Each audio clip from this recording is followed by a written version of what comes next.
Hello everyone. I know many of you listen while falling asleep. Before you drift off, leave a comment telling me where you're watching from. And don't forget to like and subscribe.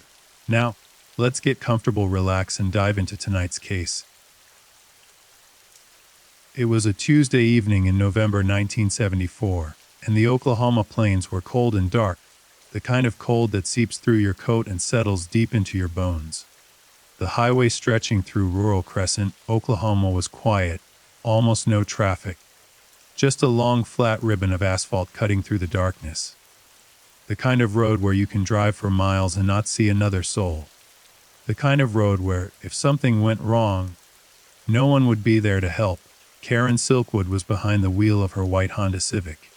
She was 28 years old. She was driving to meet a reporter from the New York Times named David Burnham and a union representative named Steve Wodka.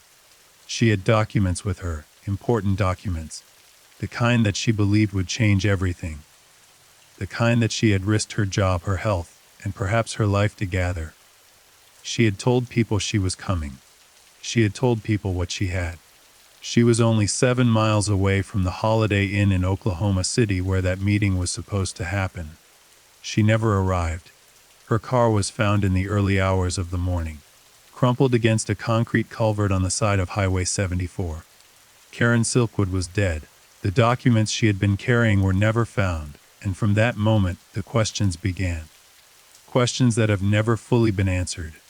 Questions that have followed investigators, journalists, and ordinary people for more than 50 years. Was it an accident? Was she run off the road?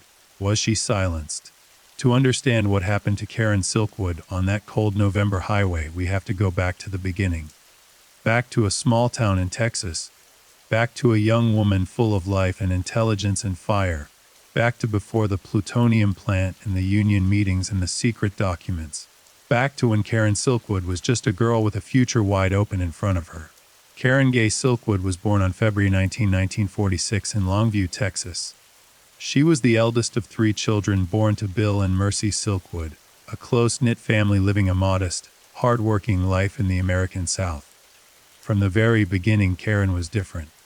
Not in a way that made her an outsider, but in a way that made people notice her. She was sharp, she was curious. She had a mind that moved faster than most people around her, and she wasn't shy about using it. Growing up in Nederland, Texas, where the family eventually settled, Karen was the kind that teachers remembered long after she had moved on. She excelled in science and mathematics at Nederland High School, subjects that most of her female peers were quietly discouraged from pursuing in that era. The 1950s and early 1960s were not particularly generous to young women with ambitions beyond marriage and domesticity, but Karen Silkwood was not particularly interested in what the era expected of her. She was also warm. People who knew her during those years consistently describe a young woman who could light up a room, who laughed easily and listened carefully, who made people feel genuinely seen and heard. She was the kind of friend you called when things went wrong, because you knew she would not offer empty comfort. She would sit with you in the problem and help you think your way through it. Her family was deeply important to her. She adored her younger siblings and was devoted to her parents, particularly her father Bill, a man she clearly admired for his steadiness and his quiet strength. The Silkwood household was not wealthy, but it was full of conversation, full of laughter, full of the particular warmth that comes when a family genuinely enjoys each other's company. After graduating high school in 1964, Karen enrolled at Lamar College in Beaumont, Texas, where she studied medical technology. It was a natural fit for a young woman with her scientific aptitude and her deep-rooted desire to be useful, to do work that meant something. She was thriving academically and socially, building friendships, imagining a future in healthcare or science, mapping out a life that felt full of possibility. And then, as it so often does, life interrupted the plan. In 1965, Karen met a man named Bill Meadows. Their relationship moved quickly, as young relationships sometimes do, and within a short time Karen was pregnant. She left college. They married. And just like that, the trajectory that had seemed so clear shifted entirely. Over the next several years, Karen and Bill had 3 children together, Beverly, Michael, and Dawn. By all accounts, Karen loved her children with an intensity that was almost fierce. She was a devoted mother, attentive and warm, the kind of parent who showed up fully. But the marriage itself was struggling. The relationship between Karen and Bill was complicated and, at times, deeply unhappy. The dreams she had carried out of Nederland, Texas, the scientific career, the meaningful work, the sense of purpose, had been put on a shelf, and Karen could feel the weight of that distance growing heavier with every passing year. By the early 1970s, the marriage had collapsed. Karen and Bill separated, and in a decision that would haunt Karen for the rest of her short life, Bill was granted custody of the 3 children. Karen left. She had to rebuild from almost nothing, her marriage gone, her children not with her, her education unfinished, her ambitions deferred for nearly a decade. She moved to Oklahoma. She found an apartment. She found a job, and the job she found would change everything. In 1972, Karen Silkwood was hired as a laboratory analyst at the Kerr McGee Cimarron fuel fabrication site, a plutonium processing plant located near Crescent, Oklahoma, about 30 miles north of Oklahoma City. The plant manufactured plutonium fuel rods for nuclear reactors, specifically for the Hanford Plutonium Recycle Test Reactor in Washington State. It was detailed, technical work, and it required people with scientific training and the capacity for precision. Karen, with her background in medical technology and her sharp analytical mind, was well suited for the role. On the surface, the job seemed like a real opportunity. The pay was decent by the standards of rural Oklahoma in the early 1970s. The work was meaningful in its way. Nuclear energy was being positioned as the fuel of the future, and the people who worked in these plants were part of something larger than themselves, or so the story went. Karen threw herself into the work with characteristic intensity. She was good at it. Her supervisors noticed her aptitude. Her co-workers respected her. She built a life in Crescent, made friends, began to feel settled again after the upheaval of her divorce. She was also, at this time, in a relationship with a man named Drew Stevens, a fellow Kerr McGee employee. Drew was steady and kind, and the two of them built something comfortable together in those early years. Karen visited her children when she could, sent money when she had it, and tried to maintain the connection with Beverly, Michael, and Dawn even across the distance that custody arrangements created. For a while things felt stable, even hopeful, but Karen Silkwood was paying attention, and the more she paid attention inside the Kerr McGee plant, the more troubled she became. Kerr McGee Corporation was, by the early 1970s, one of the most powerful energy companies in the United States. Founded in Oklahoma in the 1920s, it had grown into a sprawling conglomerate with interests in oil, gas, uranium, and nuclear materials. The Cimarron plant was one of its more specialized operations, handling some of the most dangerous materials on Earth with a workforce that was, to put it charitably, not always given the full picture of the risks they were taking on. Plutonium is not a substance that tolerates carelessness. It is one of the most toxic materials known to science. A single microscopic particle, if inhaled or ingested, can cause catastrophic cellular damage. Long-term exposure is associated with bone cancer, lung cancer, and a host of other devastating conditions. Working with plutonium requires rigorous protocols, meticulous protective equipment, and a culture of absolute safety compliance. There is no margin for error. What Karen Silkwood began to observe inside the Kerr McGee Cimarron plant was a culture that fell dramatically short of those standards. Protective equipment was inadequate or improperly maintained. Safety protocols were routinely cut corners, either by individual workers operating under production pressure, or by supervisors more focused on output than on the well-being of their employees. Contamination events occurred with unsettling frequency, and Karen noticed that when they did, the response from management was often more concerned with minimizing paperwork than with protecting workers. Quality control on the fuel rods themselves appeared to be compromised, with Karen observing what she believed to be falsified inspection data, photographs that had been deliberately blurred or doctored to conceal defects that should have failed quality standards. She kept notes. She started paying closer attention. And she started talking. The same year she began working at Kerr McGee, Karen joined the Oil, Chemical and Atomic Workers Union, known as OW. The Union was one of the few organized labor bodies actively pushing for stronger nuclear safety standards in the United States, and for Karen, joining felt less like a political act than a practical one. She wanted someone in her corner. She wanted a structure through which the things she was seeing could be reported and addressed. Over the next 2 years, her involvement with the Union deepened. She became a member of the OSADUB bargaining committee. She attended meetings. She developed relationships with union officials, including a young staff representative named Steve Wadka, based in Washington, D.C., who became an important figure in Karen's escalating campaign to expose what she believed was happening inside the Cimarron plant. By 1974, Karen Silkwood had moved from concern to conviction. She was not simply worried about safety standards in a general sense. She believed, based on what she had observed and the records she had gathered, that Kerr McGee was knowingly falsifying quality control data on plutonium fuel rods being manufactured for a federal nuclear facility. This was not a minor infraction. If the fuel rods were defective, and Karen believed the falsified records were concealing exactly that, the potential consequences were enormous. A failure inside a nuclear reactor could be catastrophic. She was also convinced that workers at the plant were being exposed to dangerous levels of plutonium contamination, without being properly informed of the risks.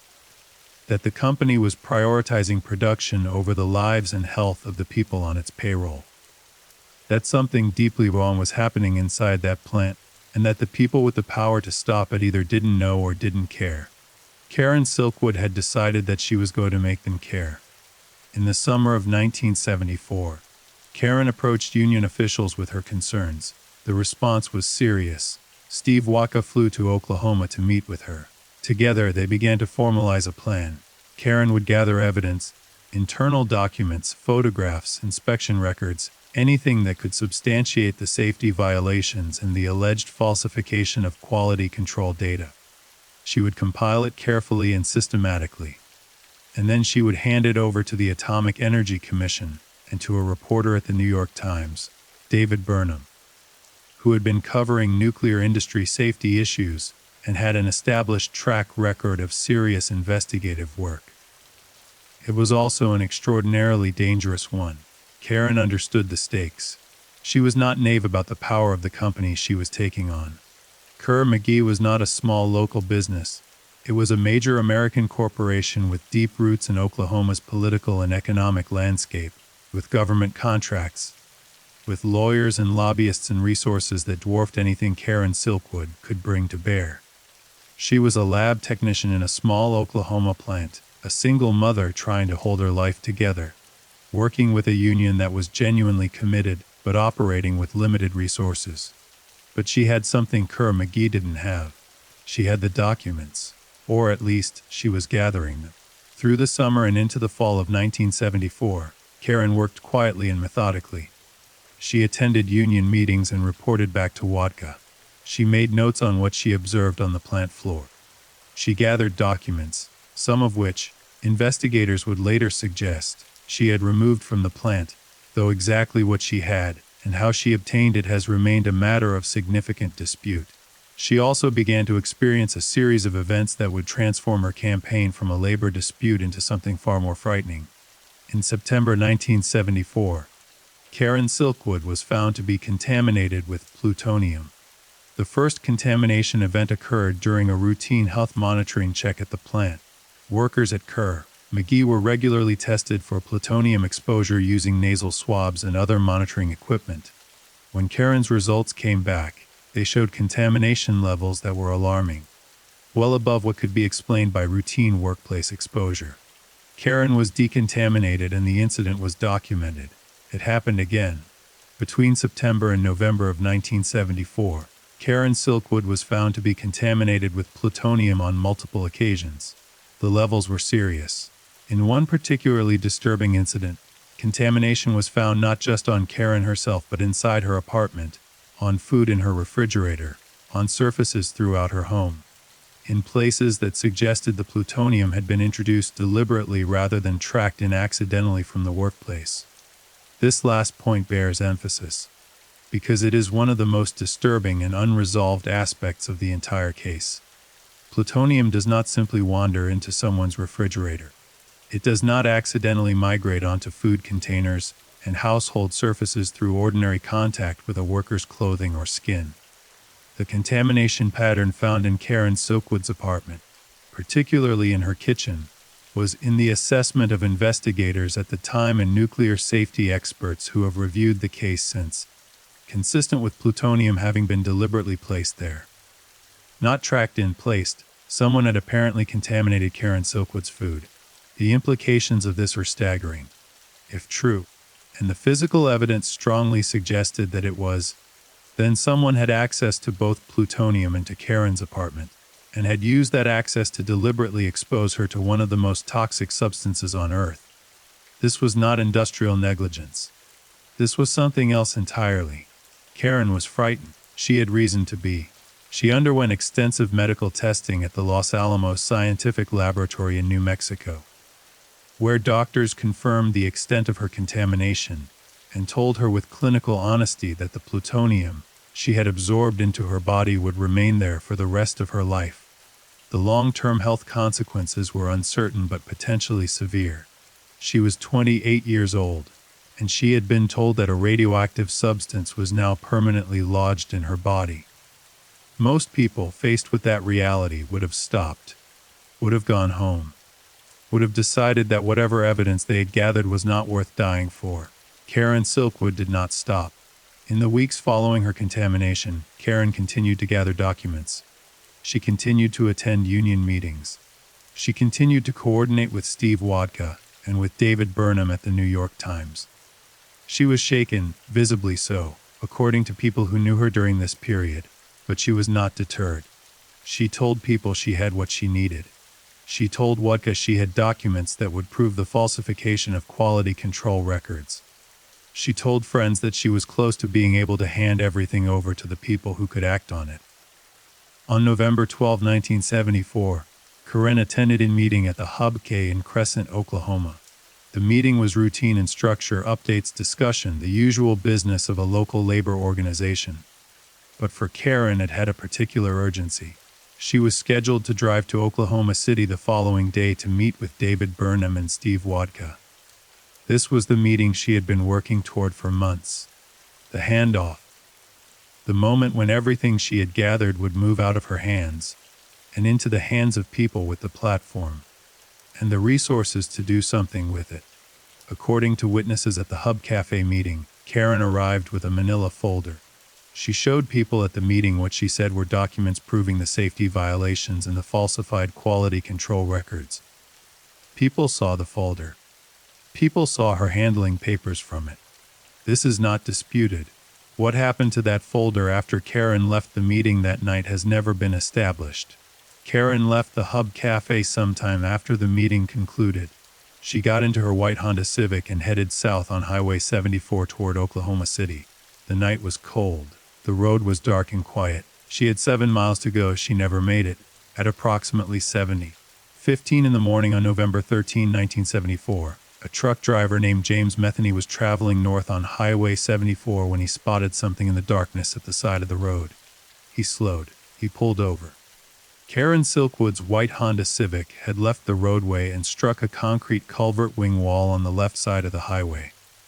The impact had been severe. The car was heavily damaged. The front end crushed, the driver's side door destroyed.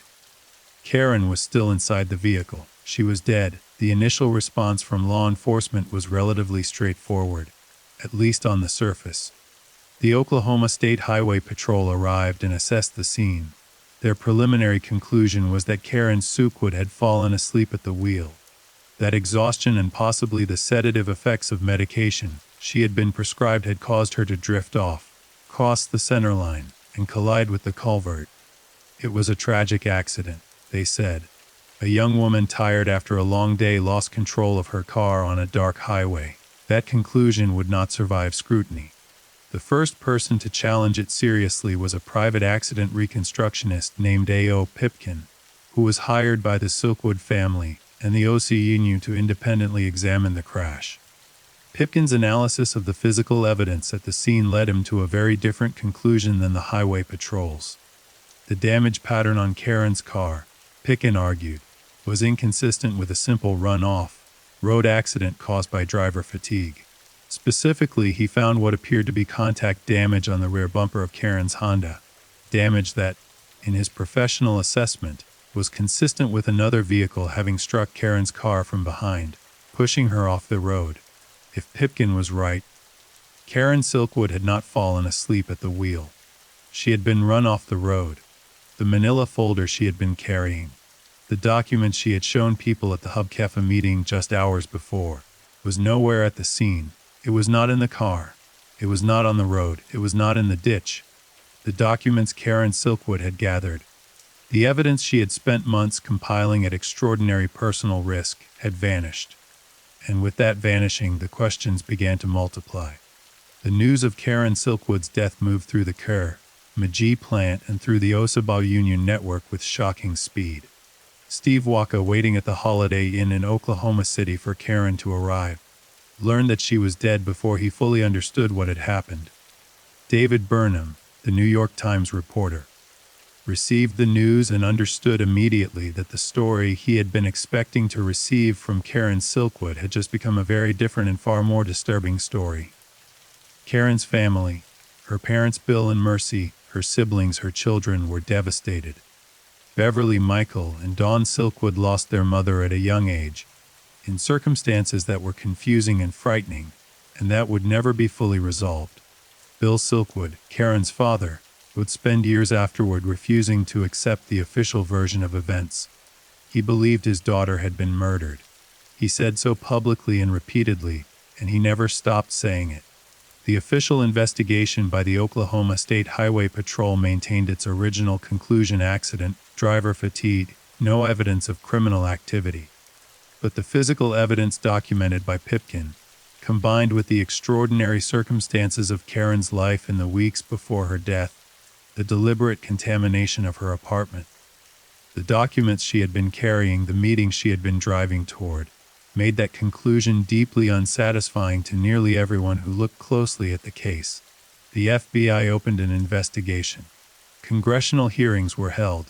The Atomic Energy Commission conducted its own inquiry into the safety violations at the Kerr that Karen had been trying to expose.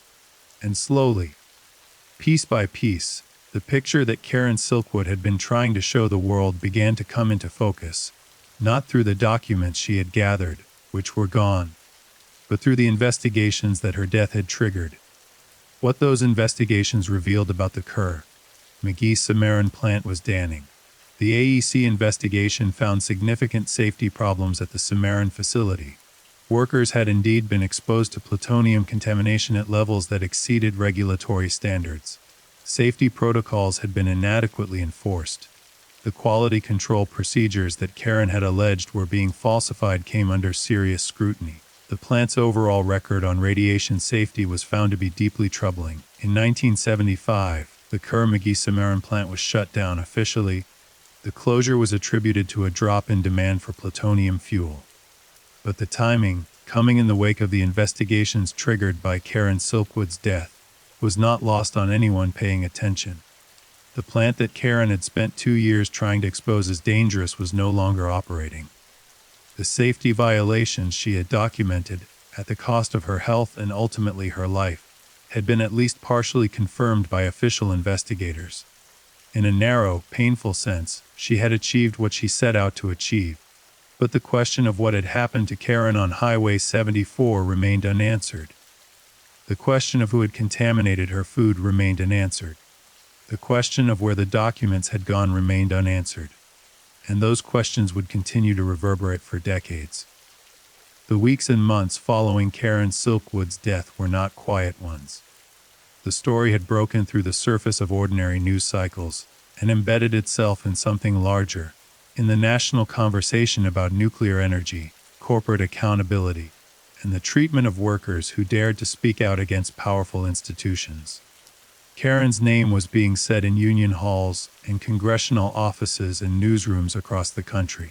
Her death had become a flashpoint, but for the people closest to her, for her family, for her union colleagues, for the friends who had watched her grow more frightened and more determined in those final weeks, The public attention was both validating and deeply frustrating, because the questions that mattered most, the ones that kept them awake at night, were not being answered. The investigations were circling the edges of the truth without landing on it. The official narrative, accident, fatigue, tragedy, was still standing, despite everything that pointed away from it. And there was one person above almost all others who refused to let the official narrative stand unchallenged. His name was Bill Silkwood. Karen's father, Bill Silkwood, was a quiet man by nature, not given to public statements or political confrontation. He had spent his working life in the practical, grounded world of a Texas tradesman, and the world of union politics and nuclear safety regulations and congressional hearings was not one he had ever expected to inhabit. But his daughter was dead, and he did not believe she had simply fallen asleep at the wheel. He believed she had been murdered, and he was willing to say so to anyone who would listen. Bill Silkwood's grief was the kind that does not soften with time. It hardens, it becomes a kind of fuel.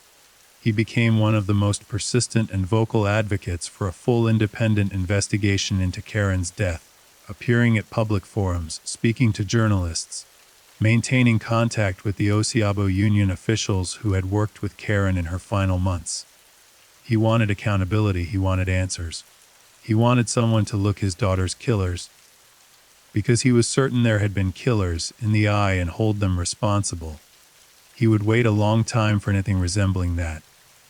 In the immediate aftermath of Karen's death, the Osiabo Union moved quickly to formalize what Karen had been trying to accomplish informally.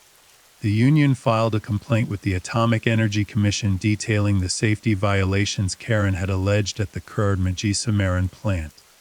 They provided investigators with everything they had: the notes Karen had shared with union officials, the accounts of workers who had observed the same conditions Karen had documented, the testimony of people who had seen Karen at the Hub Cafe meeting and could confirm that she had been carrying documents. The AEC investigation that followed was, by the standards of 1974 and 1975, fairly thorough. Investigators visited the plant, reviewed records, interviewed workers and management. What they found supported, at least in broad strokes, the concerns Karen had raised. Contamination events at the plant had been more frequent and more serious than the company had publicly acknowledged. In one particularly alarming finding, investigators discovered that a significant quantity of plutonium, estimates varied, but the figure most commonly cited was approximately 40 pounds, could not be accounted for in the plant's inventory records. 40 pounds of plutonium missing. Unaccounted for. To put that in context, a critical mass of plutonium, the amount required to sustain a nuclear chain reaction, is approximately 22 pounds under optimal conditions. The missing material at the car, Magi plant, presented nearly double that threshold. The implications were serious enough that the AEC referred the matter to the FBI for investigation into possible diversion of nuclear materials. The FBI investigation into the missing plutonium never produced charges. The official conclusion was that the discrepancy was the result of accounting errors and material losses during the manufacturing process. Plutonium adhering to equipment, being absorbed into ventilation systems, lost in the normal course of fuel rod production. Critics of that conclusion, including many nuclear safety experts and OVO officials, were deeply skeptical. The accounting errors, they argued, were too large and too convenient to explain away so easily. But no charges were filed. The missing plutonium, like the missing documents, remained an open wound in the official record. The question of Karen's contamination, and particularly the contamination of her apartment, was one that continued to generate serious concern among nuclear safety investigators in the months following her death. The pattern of contamination that had been found in Karen's apartment in October and November of 1974 was, as previously noted, extraordinarily difficult to explain through accidental exposure. The kitchen was the most heavily contaminated area. Contamination had been found on bologna in her refrigerator, on a package of cheese, on surfaces that Karen's work clothing or her hands could not plausibly have contaminated through ordinary contact. The investigation into the apartment contamination pointed in one of two directions. Either Karen had brought the plutonium home herself, deliberately or through extraordinary carelessness, or someone else had introduced it into her apartment. Kerr-McGee, for its part, suggested that Karen might have contaminated herself.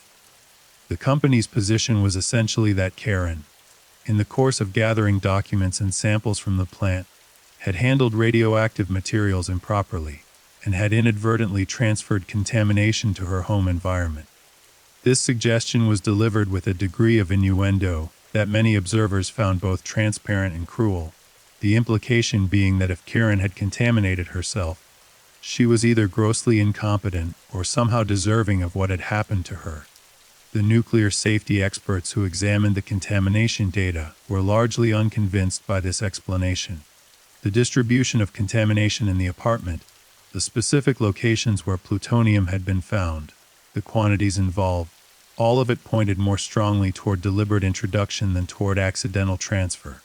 Dr. George Voelz, one of the Los Alamos scientists who had examined Karen during her decontamination treatments, was among those who found the apartment contamination deeply troubling and inconsistent with simple workplace carelessness. If someone had deliberately contaminated Karen's food with plutonium, the message being sent was unmistakable. This was not a warning delivered with words. This was a warning delivered with one of the most toxic substances on Earth, introduced directly into the food she was eating. It was in its way an extraordinarily intimate form of violence, slow and visible, designed to work from the inside out. And yet, no one was ever charged. No one was ever definitively identified as responsible for contaminating Karen Silkwood's apartment. The investigation into that specific question, who put plutonium in Karen's refrigerator, produced no prosecutable answer. The civil lawsuit that would eventually bring measure of accountability, though not the criminal accountability many had sought, began to take shape in 1975. Bill Silkwood, acting on behalf of Karen's estate, filed a civil lawsuit against Kerr-McGee Corporation. The lawsuit alleged that the company was responsible for Karen's contamination, that its negligent safety practices had exposed her to plutonium and caused lasting damage to her health. The lawsuit sought compensatory and punitive damages. The lead attorney for the Silkwood estate was a man named Gerald Spence, a Wyoming trial lawyer who had built a reputation as one of the most formidable courtroom advocates in the country. Spence was not a man who was intimidated by large corporations or their legal teams, and he brought to the Silkwood case the same combination of meticulous preparation and theatrical intensity that had defined his earlier work. The legal process was slow and contentious. Kerr-McGee fought the lawsuit aggressively, deploying teams of attorneys and mounting vigorous challenges to the plaintiff's evidence and legal theories.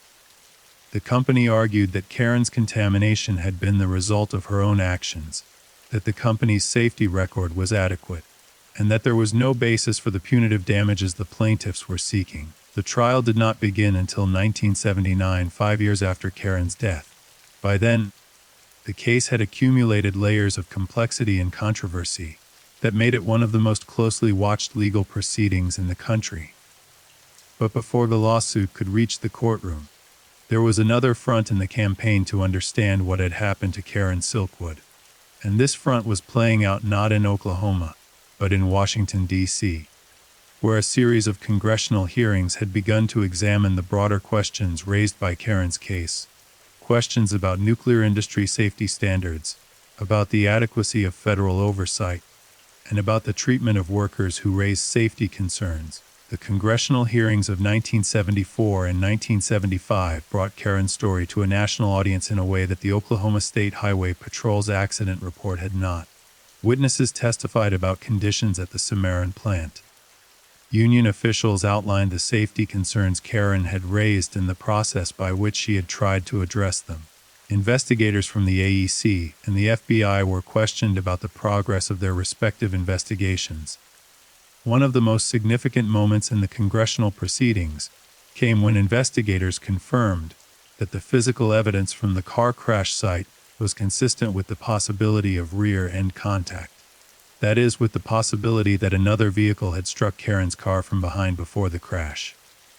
This confirmation, even hedged as it was with qualifications about the limits of the physical evidence, gave serious institutional weight to what Pipkin's independent accident reconstruction had suggested. The Highway Patrol's conclusion was not officially overturned. But it was no longer the only conclusion on the table. Steve Waka, testifying before Congress, was direct and unflinching. He had known Karen. He had worked with her. He had been waiting at the Holiday Inn for a meeting that never happened. And he believed, with a certainty that came through clearly in his testimony, that Karen Silkwood had not died by accident. He described the documents Karen had told him she was bringing to the meeting. He described her state of mind in the days before her death, frightened, yes, but also focused. Determined. She had told him she had what they needed. She had told him she was coming. She had been 7 miles away, and the documents were gone. The question of the documents, what they contained, who had taken them, and what had happened to them, became one of the central obsessions of everyone who investigated Karen Silkwood's case in the years and decades that followed. Karen had told multiple people, in the weeks before her death, that she had gathered documentary evidence of safety violations and quality control falsification at the Karamagi plant. She had been specific about what she had, not vague allegations but actual records, photographs, inspection data, the kind of physical evidence that would be difficult to dismiss or explain away. People had seen her handling papers at the Hub Cafe meeting. The manila folder she had been carrying that night was real. Multiple witnesses confirmed it. After the crash, investigators searched the scene carefully. The car was examined. The surrounding area was checked. No folder was found. No documents were recovered from the crash scene, or from Karen's apartment, or from any other location that might plausibly have held them. 3 possibilities presented themselves, and investigators and journalists have debated them ever since. The first possibility is that the documents were destroyed in the crash, that the impact and the subsequent disturbance of the scene scattered or destroyed whatever Karen had been carrying. This explanation has always struggled against the fact that the crash, while severe, did not involve fire, and that other items inside the car survived relatively intact. It seems improbable, though not impossible, that a folder of papers in the passenger area would be completely obliterated while other materials were preserved. The second possibility is that the documents were removed from the crash scene, that whoever was responsible for running Karen off the road also stopped at the scene, retrieved the folder and left. This is the scenario that the Silkwood family, the Osieb Union, and many investigators have considered most likely, given the broader context of the case. If Karen had been deliberately killed to prevent her from delivering the documents, it would follow that whoever killed her would need to retrieve those documents to prevent them from being found by the people who responded to the crash. The third possibility, less frequently discussed but not entirely dismissible, is that the documents were never in the car in the first place. That Karen, for whatever reason, had not brought them with her that night. That the folder people saw her handling at the Hub Cafe contained something other than what she had claimed, or that she had left the most important materials behind somewhere. This possibility has been raised by people skeptical of the broader narrative, though it sits uneasily against the testimony of multiple witnesses who saw Karen with the folder and heard her describe its contents. None of these 3 possibilities has ever been definitively established. The documents remain missing. 50 years later, no one knows where they are. As the official investigations continued through 1975 into 1976, the story of Karen Silkwood was also beginning its journey into the wider culture. Journalists were writing about her. Labor activists were invoking her name. The nuclear power industry, which was in the midst of a significant expansion in the United States during the mid-1970s, was coming under increased scrutiny, partly as a result of the questions her case had raised. And a filmmaker in Hollywood was starting to pay attention. Mike Nichols, one of the most respected directors in American cinema, acquired the rights to Karen's story and began developing what would eventually become the 1983 film Silkwood, starring Meryl Streep as Karen, Kurt Russell as Drew Stevens, and Cher as Karen's housemate Dolly Pellicker. The film would introduce Karen Silkwood's story to millions of people who might never have encountered it through journalism or congressional testimony alone, and it would cement her place in the American cultural imagination as a kind of secular martyr. A brave, ordinary woman destroyed by forces vastly more powerful than herself. But the film, powerful as it was a dramatization. It took liberties with chronology and character. It compressed and simplified a story that in reality was far more complicated and far more ambiguous than cinema could easily accommodate. The Karen Silkwood of the film was heroic and sympathetic and relatively uncomplicated. The real Karen Silkwood was all of those things and also something more conflicted, more frightened, more human. A woman who had made choices she regretted, who was carrying grief and guilt about her children alongside everything else, who was operating under extraordinary pressure and doing so with remarkable courage. The film was important. But it was not the whole story. Back in Oklahoma, the investigation into the car crash had not entirely gone cold, though it moved slowly and produced limited results.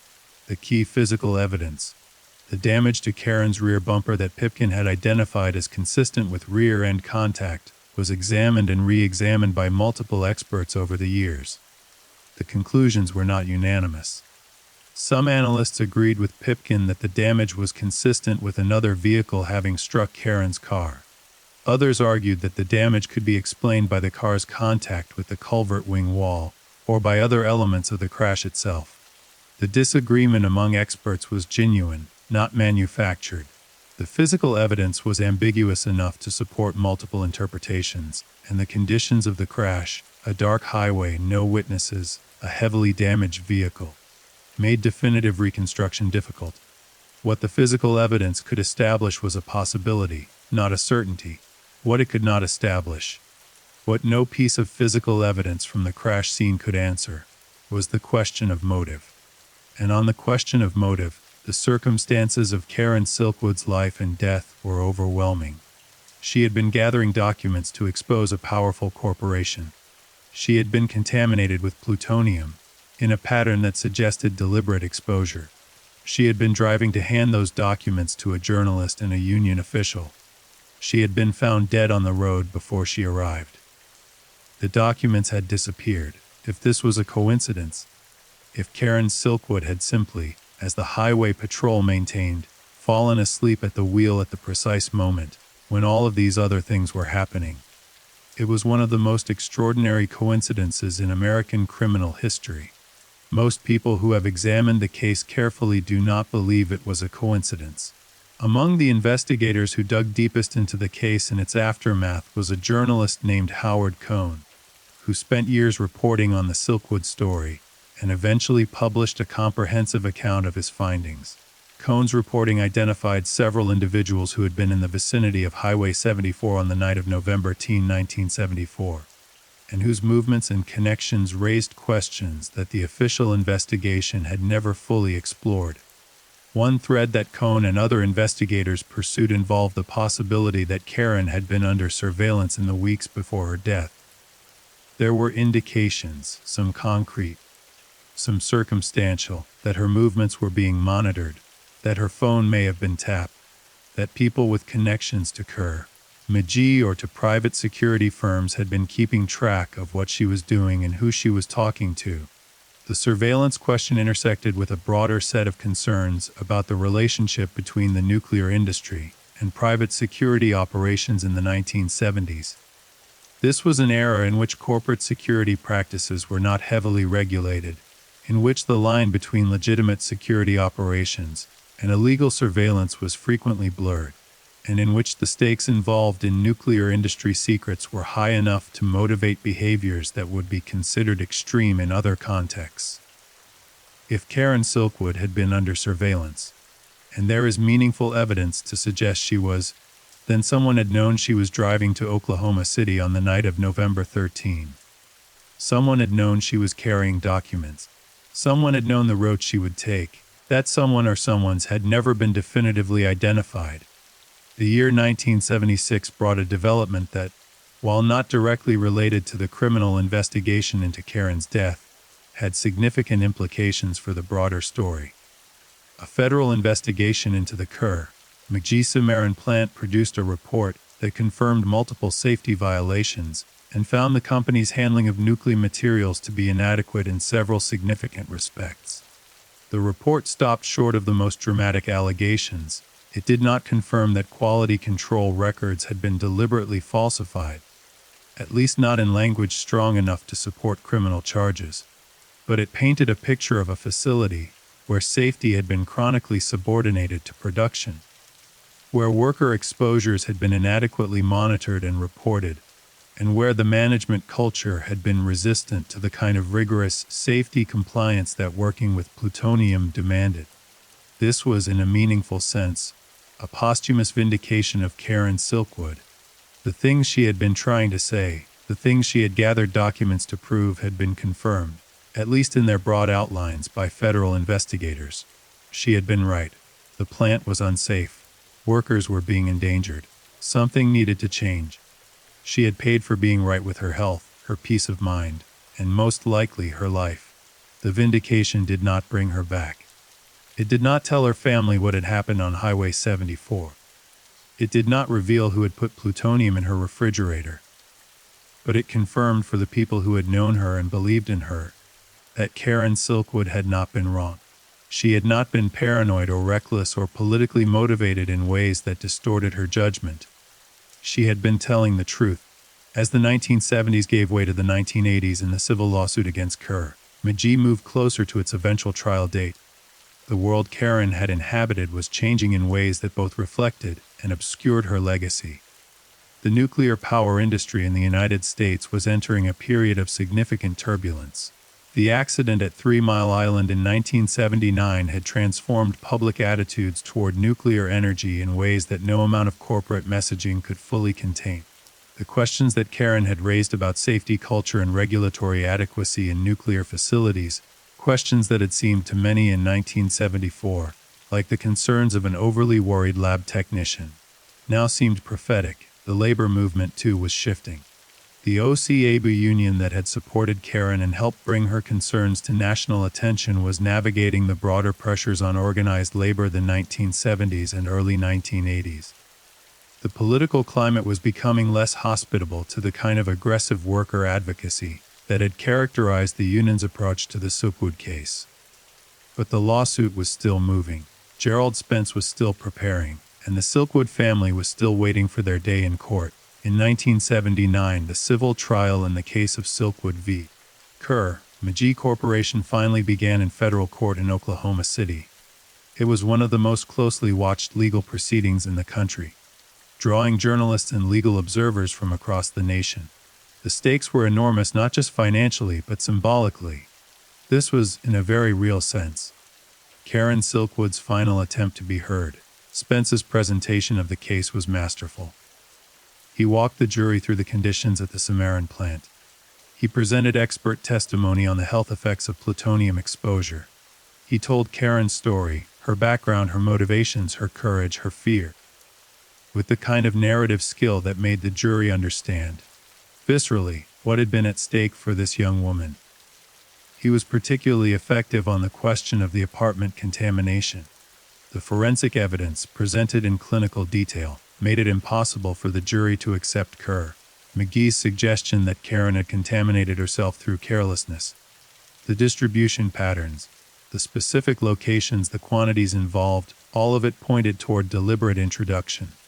Someone had put plutonium in Karen Silkwood's food. The jury was being asked to hold Kerr McGee responsible for that. Kerr McGee's defense was aggressive and well-funded. Their attorneys challenged the plaintiff's expert witnesses, disputed the forensic evidence, and maintained throughout that Karen's contamination had been either accidental or self-inflicted. They argued that the company's safety practices, while imperfect, had met the regulatory standards of the time. They portrayed Karen as, at best, a well-intentioned but reckless worker whose own actions had led to her contamination. The jury did not believe them. After deliberating for several days, the jury returned a verdict in favor of the Silkwood estate. They awarded compensatory damages of $500,000 and punitive damages of $10 million. The punitive damages figure was, at the time, one of the largest ever awarded in a personal injury case of this kind. It was a devastating verdict for Kerr McGee. It was also for the Silkwood family and the OCABU union, and the advocates who had spent 5 years fighting for this moment. An extraordinary validation. The jury had looked at the evidence, they had heard the testimony, and they had concluded that Kerr-McGee Corporation bore responsibility for what had happened to Karen Silkwood. But the legal story was not over. Kerr-McGee appealed the verdict, and the case began a long journey through the appellate court system that would take years to resolve. The appeals process was grinding and technical, far removed from the human drama of the trial itself. Kerr-McGee's attorneys raised numerous legal and evidentiary challenges, some of which found sympathy in the appellate courts. The punitive damages award was challenged on constitutional grounds. The legal theories underlying the case were scrutinized and debated in language far more abstract than anything the jury had heard. Through it all, the Silkwood family waited. Bill Silkwood, growing older now, watched the legal proceedings from a distance, holding on to the hope that the verdict his daughter had never lived to see would ultimately be upheld. Gerald Spence continued to fight. He had taken the case believing in its justice, and he was not prepared to see it dismantled in the appellate courts. The case would eventually reach the United States Supreme Court, which issued an important ruling in 1984, 10 years after Karen's death, affirming the right of state courts to award punitive damages in cases involving nuclear materials, even where federal regulations also applied. The specific question the Supreme Court addressed was a technical one about the preemption of state law by federal nuclear regulations, but the practical effect of the ruling was significant. It kept the door open for the Silkwood family's case to proceed. Eventually, in 1986, 12 years after Karen Silkwood drove down Highway 74 for the last time, the case was settled out of court. Kerr-McGee agreed to pay the Silkwood estate approximately $1.30 million. The company did not admit liability. They never admitted liability. The settlement was a victory of a kind.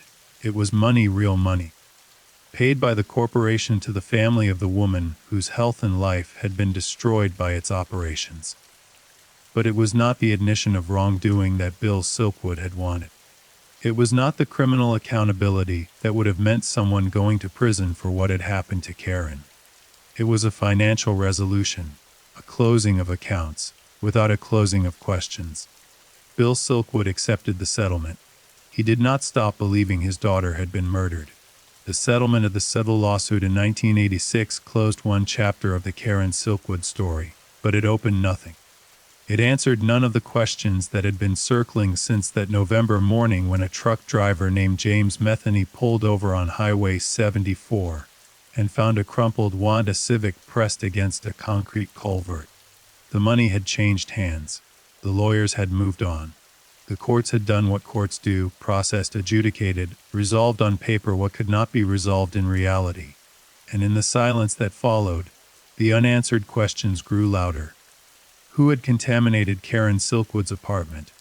Who had been behind the wheel of the vehicle that, if Pipkin's reconstruction was correct, had struck Karen's car from behind on a dark Oklahoma highway? Where were the documents? These three questions had been at the center of everything since 1974. They remained at the center in 1986. They would remain at the center for decades more, drawing investigators and journalists and researchers back again and again. Each one convinced that somewhere in the accumulated evidence, there was an answer that previous investigators had missed or overlooked or been prevented from finding. To understand why those questions proved so stubbornly resistant to resolution, it helps to look more carefully at the world Karen Silkwood was operating in during those final months of her life. Because the world inside the Kerr-McGee Cimarron plant, and the world outside it in which Karen was trying to build her case, was more complicated and more dangerous than the simplified narrative of brave whistleblower versus corporate villain could fully capture. The Kerr-McGee Cimarron plant in the early 1970s was, by the accounts of workers who spent time there, a place defined by a particular kind of institutional tension. On one side were the demands of production, the pressure to manufacture fuel rods on schedule, to meet contract specifications, to keep the plant operating at a pace that justified its existence in its federal contracts. On the other side were the safety protocols that handling plutonium demanded, protocols that were time-consuming, detail-oriented, and fundamentally incompatible with the culture of speed and output that industrial operations typically cultivate.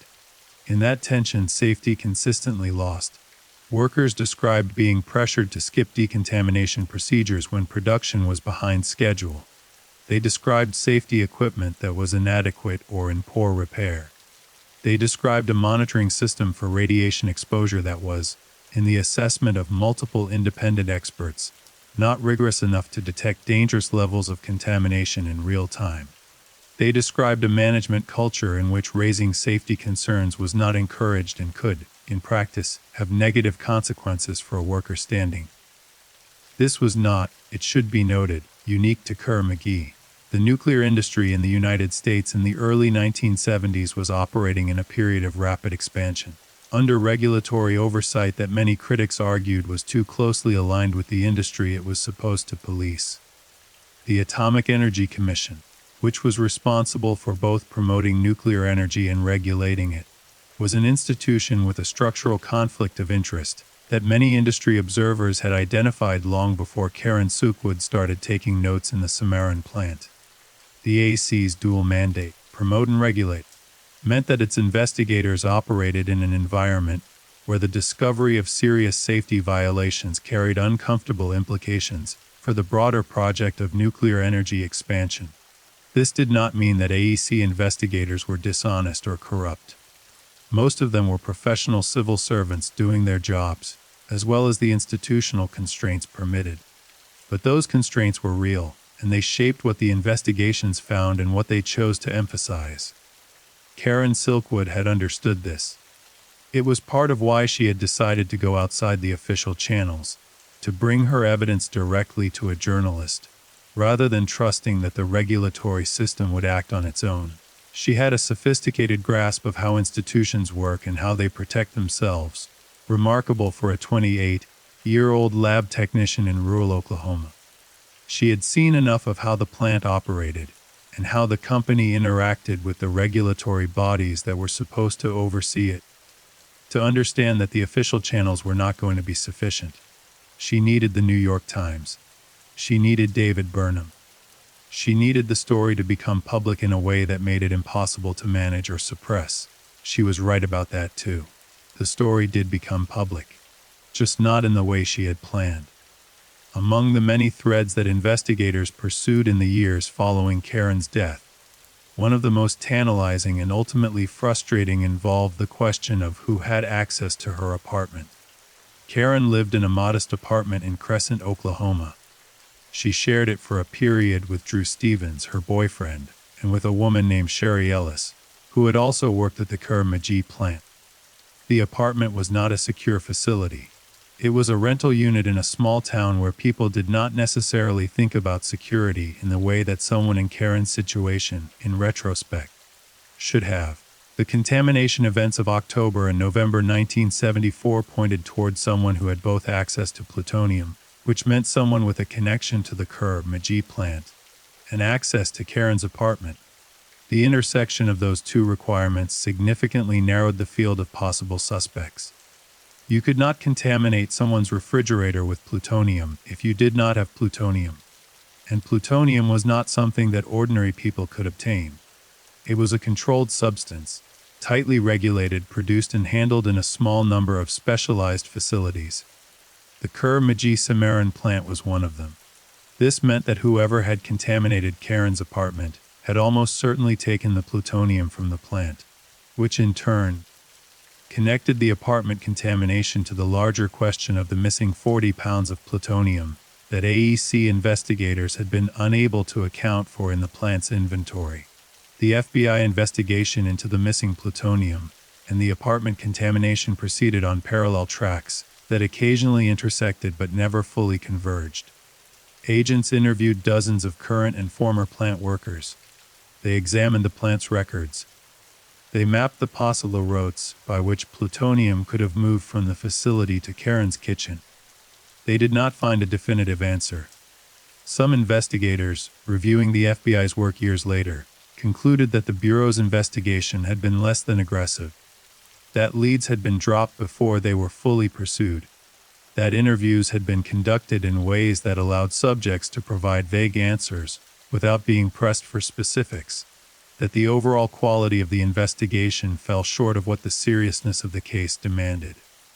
Whether this reflected deliberate suppression, institutional limitations, or simply the normal variability in the quality of investigative work is impossible to say with certainty. What can be said is that the FBI's investigation, like every other official investigation into the Karen Silkwood case, ended without producing charges, without naming a suspect, without telling the Silkwood family what had happened to their daughter. One name that appeared repeatedly in the unofficial investigations and journalistic accounts of the case was that of a man connected to the private security apparatus that had been operating around the Karen plant during the period of Karen's union activity. In the 1970s, private security firms, often staffed by former law enforcement and intelligence personnel, were routinely employed by major corporations to monitor labor organizing activity, gather intelligence on union officials, and in some cases engage in more aggressive counter-organizing tactics. The nuclear industry, with its particular sensitivity to security concerns both genuine and manufactured, was a frequent employer of these services. There were indications documented by Howard Cohn and other investigators that a private security operation had been active in the vicinity of the Karen plant during 1973 and 1974. This operation had apparently gathered intelligence on union activities, monitored the movements of key union figures, and maintained surveillance on workers who were considered potential sources of damaging information. Karen Silkwood, by the fall of 1974, would have been at the top of that list. The specific individuals involved in this surveillance operation were never definitively identified in any public investigation. Names surfaced in journalistic accounts were connected to suggestive circumstantial evidence, and then disappeared again as the trail went cold or the investigators ran out of resources or the subjects of inquiry declined to cooperate. One of the persistent frustrations of the Karen Silkwood case has always been this quality, the sense of shapes moving in the fog.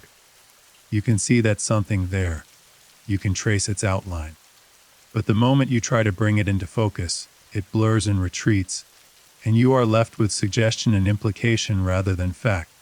To understand the full context of what Karen Silkwood was up against, it helps to situate her story within the broader political and security landscape of the United States in the early 1970s. This was the era of Watergate, of Contalparo, of the Church Committee hearings, which would ultimately reveal the extraordinary scope of illegal surveillance operations that the FBI and CIA had condemned American citizens throughout the 1960s and into the 1970s. It was an era in which the instruments of institutional power, corporate, governmental, and security, had been used against ordinary Americans in ways that were breathtaking in their scope and their disregard for legal and ethical boundaries. The Karen Silkwood case did not exist in isolation from that context. The willingness to use surveillance, intimidation, and potentially violence to suppress inconvenient information about nuclear safety, about corporate negligence, about the gap between what the industry was telling the public and what was actually happening inside the plants, fits a pattern that was well established in the institutional culture of that period. This context does not prove that Karen was murdered. It does not prove that her contamination was deliberate, but it provides a landscape in which those things were possible, in which the institutional actors who would have had both motive and means were operating in an environment where such actions were not unprecedented. Karen Silkwood was not the only person who had been targeted for exposing inconvenient truths in the early 1970s. She was not the only whistleblower who had faced intimidation, surveillance, and worse. She was, however, the one who ended up dead on a dark highway with her documents missing. The people who knew Karen in the months before her death have described, consistently and in detail, a woman who was genuinely frightened but genuinely committed. The two things coexisted in her in a way that people found both admirable and heartbreaking. She knew what she was doing was dangerous. She said so. She told Drew Stevens she was scared. She told union officials she thought she was being followed. She told her friend and housemate Dolly Pellicker. The woman depicted by Schur in the 1983 film, that she was worried about what might happen to her, and she kept going. The psychology of that, the decision to continue in the face of genuine fear, to carry the folder to the meeting even when you suspect someone may be watching, even when your body has been contaminated with plutonium, and you've been told that the damage cannot be undone, is something that resists easy explanation. Karen was not, by the accounts of people who knew her, a person without fear. She was not reckless or oblivious to danger. She was frightened, specifically and concretely, and she went anyway. Some people who have written about Karen have interpreted this as a kind of political heroism, the conscious choice to prioritize the public good over personal safety. That interpretation is not wrong, exactly, but it flattens something important. Karen was not primarily a political figure. She was not a professional activist or a seasoned organizer who had trained herself to accept personal risk as the price of social change. She was a lab technician and a single mother who had seen something wrong and could not make herself look away. The decision to keep going was, for Karen, less a political statement than a personal one. She had seen things that she could not unsee. She had evidence that people in positions of authority needed to act on. She had made a commitment to the union, to Steve Wodka, to David Burnham, to the workers who were being exposed to plutonium without adequate protection, and Karen Silkwood did not break her commitments. That is, in the end, what killed her. Not recklessness, not naivety. The simple, stubborn refusal to break a promise.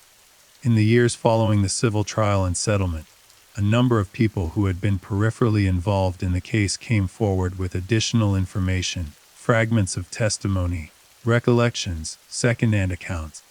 That added texture to the story without resolving its central mysteries. One former Kerr-McGee employee, speaking years later under conditions of anonymity, described a culture of fear inside the plant in the months following Karen's death. Workers who had known her, who had shared her concerns about safety, who had spoken to union representatives or federal investigators, described being watched, being asked questions by supervisors that felt like management concern and more like monitoring, being made to feel that what had happened to Karen was something they should think about carefully before deciding to follow in her footsteps. Whether this was the deliberate result of a calculated intimidation campaign, or simply the natural effect of a shocking death, a tightly knit workplace community is impossible to say. The psychological effect, in either case, was real. In the immediate aftermath of Karen's death, the voices inside the Cimarron plant that might have added to the documentary record went quiet. This silence was itself a kind of evidence, not the kind that could be used in court, but the kind that told investigators something important about the atmosphere inside the plant and about the power dynamics that had shaped Karen's experience. Drew Stevens, Karen's boyfriend, was one of the people most deeply marked by what had happened. He had loved Karen. He had watched her grow more frightened and more determined in those final months. He had tried to be supportive and had struggled with the helplessness of watching someone you love walk toward danger that you cannot protect them from. After Karen's death, Drew cooperated fully with investigators and with Gerald Spence's legal team. He testified. He shared what he knew. He was portrayed in the film by Kurt Russell in a way that captured something of the complexity of his position. A man who loved Karen but was not always able to follow her into the full intensity of what she had taken on. Drew has spoken publicly about Karen over the years, in interviews and documentaries, always with a combination of grief and admiration that has not diminished with time. He has described her laugh, her stubbornness, the particular way she had of setting her jaw when she had made up her mind about something and was not going to be moved. He has described the last time he saw her, the night she drove away toward Highway 74, and the ordinary quality of the goodbye, the way neither of them had treated as the last time, because last times almost never announce themselves. His testimony, across all its iterations over the decades, has been consistent and specific in ways that lend it credibility. He did not dramatize or embellish. He simply described what he had seen and heard and felt, and allowed the facts to carry their own weight. The question of Karen's mental state in those final weeks has been raised. Occasionally and with varying degrees of good faith, by people who have wanted to suggest that her account of what she observed and experienced should be discounted. The suggestion, sometimes implied, sometimes stated directly, is that the contamination events and the gathering sense of surveillance had destabilized Karen psychologically, and that her judgment in those final weeks was not reliable. This argument has never gained serious traction among people who have looked carefully at the evidence. The apartment contamination was real. It was documented by federal investigators, not conjured by Karen's imagination. The car crash was real. The missing documents were real, in the sense that multiple witnesses confirmed their existence. The physical evidence of rear-end contact was real enough to be taken seriously by independent experts and acknowledged, however cautiously. In congressional testimony, Karen Silkwood was frightened. She was also dealing with the knowledge that her body had been contaminated with a substance that would be with her for the rest of her life, however long or short that life turned out to be. These were things that would frighten and disturb any person. They were not signs of mental instability.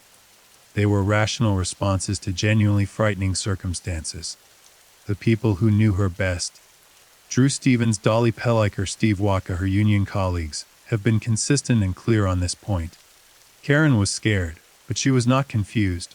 She was not losing her grip on reality. She knew what she had seen. She knew what she was doing. And she knew at some level what she was risking. One of the aspects of Karen's story that has received less attention than it deserves is the toll that the events of 1974 took on her personally.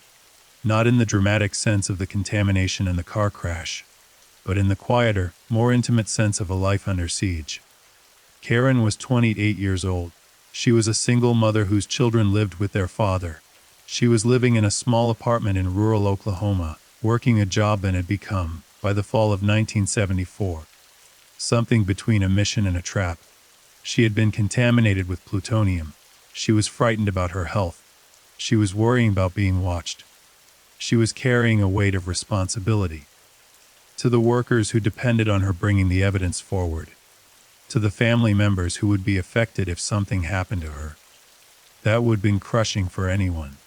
She was also, in the middle of all of this, trying to maintain something like a normal life. She went to work. She cooked meals. She taught her children when she could. She tried to hold the ordinary fabric of daily existence together, while the extraordinary circumstances pressing in from all sides threatened to unravel it. The people who knew her in those final months have spoken about the particular quality of that period, the way Karen would swing between moments of genuine lightness, of laughter and connection and the ordinary warmth that had always defined her, and moments of visible fear and exhaustion. The way she would sometimes seem to forget for a while what was bearing down on her, and simply be present with the people she cared about. And then something would shift, a sound outside, a glance over her shoulder, the thought of the documents and the meeting and the distance between where she was and where she needed to be, and the fear would come back. She deserved better. She deserved to live in a world where a young woman with her intelligence, and her courage and her fierce sense of right and wrong could raise her concerns through legitimate channels and have them addressed without risking her life. She deserved to see her children grow up. She deserved the meeting at the Holiday Inn, the handoff of the documents, the story in the New York Times, the safety improvements at the plant, the vindication of being believed. She got the vindication eventually, posthumously, in a courtroom, in a settlement, in congressional records, in a film with Meryl Streep playing her with careful and compassionate accuracy. But she did not get the life that should have followed from it. By the mid-1980s, as the civil case wound to its settlement and the film brought Karen's story to a new generation of viewers, the criminal investigation into her death had effectively stalled. The FBI had closed its active investigation without producing charges. The Oklahoma State Highway Patrol had never revised its official finding of accidental death. No one had been arrested. No one had been indicted. No one had been held criminally responsible for what had happened to Karen Silkwood, the people who believed she had been murdered. And that group included virtually everyone who had known her personally, along with a significant proportion of the journalists, Investigators and legal professionals who had spent time with the evidence had nowhere left to take their belief. The formal mechanisms of criminal justice had been exhausted without producing results. The civil courts had produced a financial settlement, not a criminal conviction. The congressional hearings had produced recommendations for regulatory reform, not an indictment. The case was not closed. Cases like this are never truly closed, in the sense that the questions persist and the evidence does not go away, and the people who love the person who died do not stop wanting to know what happened. But the active, institutional pursuit of criminal accountability had run its course. What remained was something more diffuse and more enduring, a story, lodged in the American consciousness, that refused to resolve itself: a young woman, a dark highway, missing documents, and 50 years of questions. The nuclear industry itself had changed dramatically by the mid-1980s. The 3 Mile Island accident in 1979 had transformed the regulatory landscape and the public conversation about new safety in ways that Karen Silkwood's campaign, however brave and important, had not been able to accomplish alone. The accident had done what Karen's documents, had they ever been delivered, might have helped to do. It had made the public understand, viscerally and concretely, that nuclear facilities were not infallible, that the people who ran them were not always telling the full truth about the risks involved, that the regulatory systems designed to protect ordinary people could fail. In a deeply painful irony, 3 Mile Island accomplished, through catastrophic failure, what Karen Silkwood had been trying to accomplish through careful documentation and legitimate disclosure. The safety culture of the nuclear industry was reformed, imperfectly and incompletely, but meaningfully. Federal regulations were tightened, oversight was strengthened, worker protections were improved. Karen had been right, the industry had been unsafe. The oversight had been inadequate. The workers had been at risk. Everything she had been trying to say had been true. She had just not been allowed to say it in time. The Kerr-McGee Corporation continued to operate after the closure of the Cimarron plant, with its other energy holdings sustaining for the 1980s and into the 1990s. The company never publicly acknowledged responsibility for Karen's contamination or her death. It never apologized. It paid the settlement in 1986 without admitting liability and moved on. Eventually, the company itself was absorbed into other corporate structures, the peculiar alchemy of American corporate mergers and acquisitions that causes large institutions to dissolve into other large institutions, their individual histories subsumed into the larger narrative of industrial capitalism. The Kerr-McGee name faded from public consciousness. The Cimarron site, after the plant's closure, became a cleanup project, a contaminated piece of Oklahoma land that federal and state agencies spent years trying to remediate. The contamination at the Cimarron site, it turned out, extended far beyond the plant boundaries. Radioactive materials had migrated into the surrounding soil and water. The community that had existed alongside the plant, the farmers and families of Crescent, Oklahoma, who had lived for years in the shadow of a plutonium processing facility, had been affected in ways that being assessed decades later. This legacy of contamination, the physical, environmental contamination of the land around the Cimarron plant, was in a sense the final chapter of the story Karen had been trying to tell. The harm was real. It was measurable. It was documented.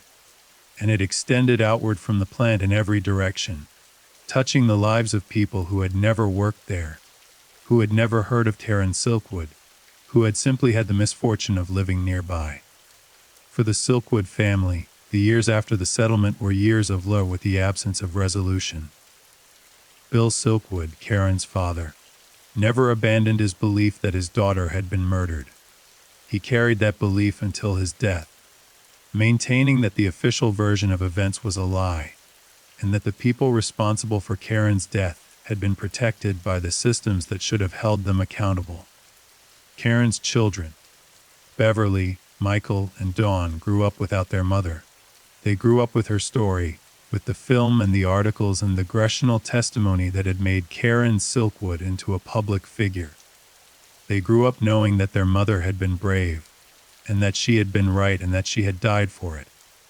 But they also grew up with the ordinary, irreplaceable grief of children who lose a parent too soon, the specific absence of a mother's voice, a mother's presence, a mother's love, that no amount of public recognition or legal settlement can fill. Beverly Silkwood has spoken publicly about her mother on various occasions over the years, always with a combination of pride and sorrow that is moving in its simplicity. She loved her mother. She is proud of what her mother did. She wishes, with a grief that has not softened in 50 years, that her mother had lived by the late 1980s. The Karen Silkwood case had settled into a particular kind of cultural and investigative limbo that is familiar to anyone who has spent time with America's great unresolved mysteries. It was neither forgotten nor answered.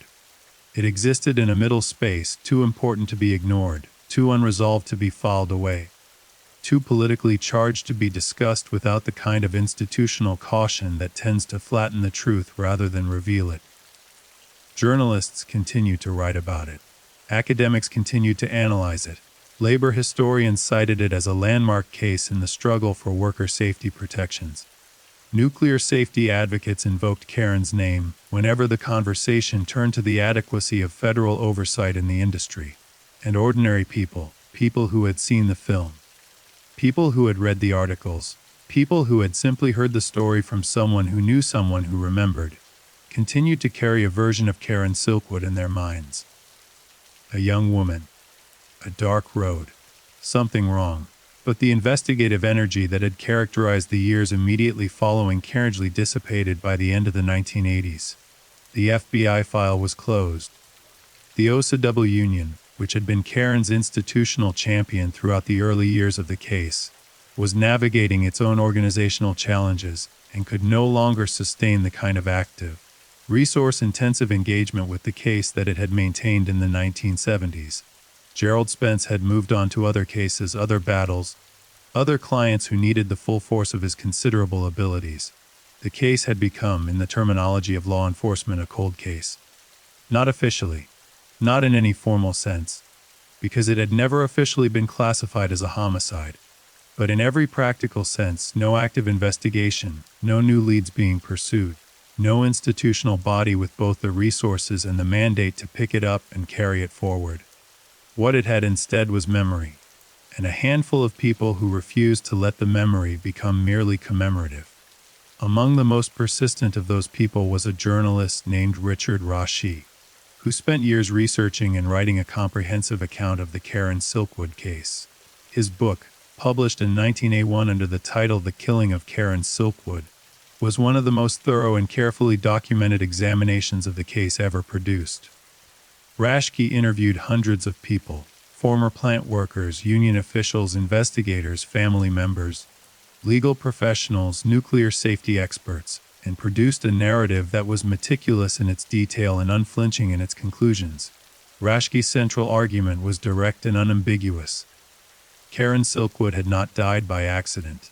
She had been murdered, or at minimum, she had been run off the road by a vehicle whose driver had intended to stop her from reaching her destination.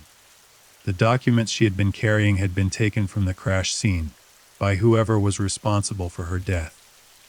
And the investigations that followed had been inadequate, not necessarily through deliberate suppression, though Raschke did not rule that out, but through a combination of institutional limitations, political pressures, and the sheer difficulty of investigating a crime that had been designed to look like something else.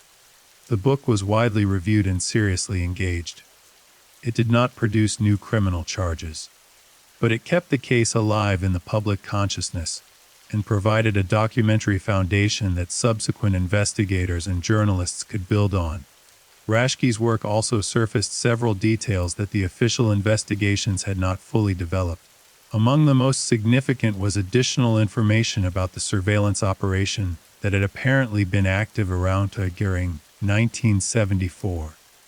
Raschke documented connections between Kerr, McGee, and private security contractors that had not been fully established in the official record, and he traced the movements of individuals associated with those contractors in ways that suggested a level of organizational sophistication, well beyond what a simple labor dispute would typically warrant. The picture that emerged from Raschke's research was of a targeted operation, methodical, resourced, and deliberate, aimed at neutralizing Karen Silkwood before she could deliver her evidence.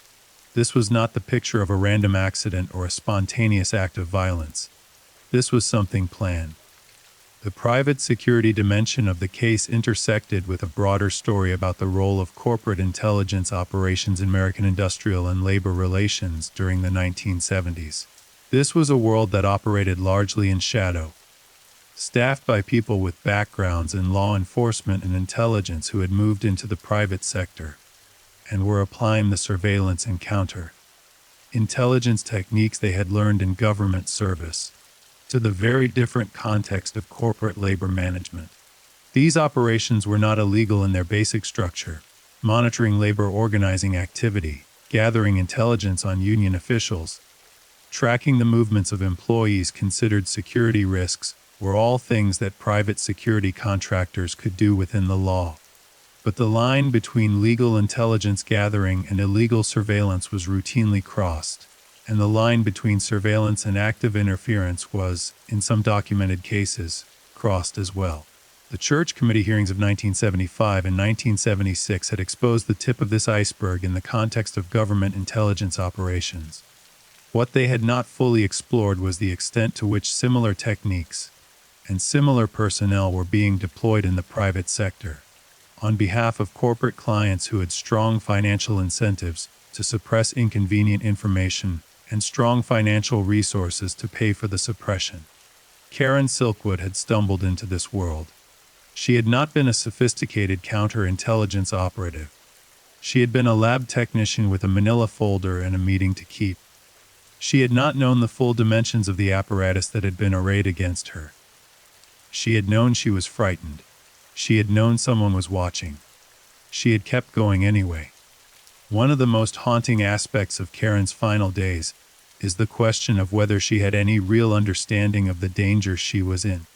Not in the abstract sense of knowing that powerful people opposed what she was doing, but in the specific, concrete sense of understanding that someone might actually try to kill her before she reached Oklahoma City. The evidence on this point is mixed and contradictory in ways that are difficult to resolve. On one hand, had told people she was scared. She had told Drew Stevens she felt she was being followed.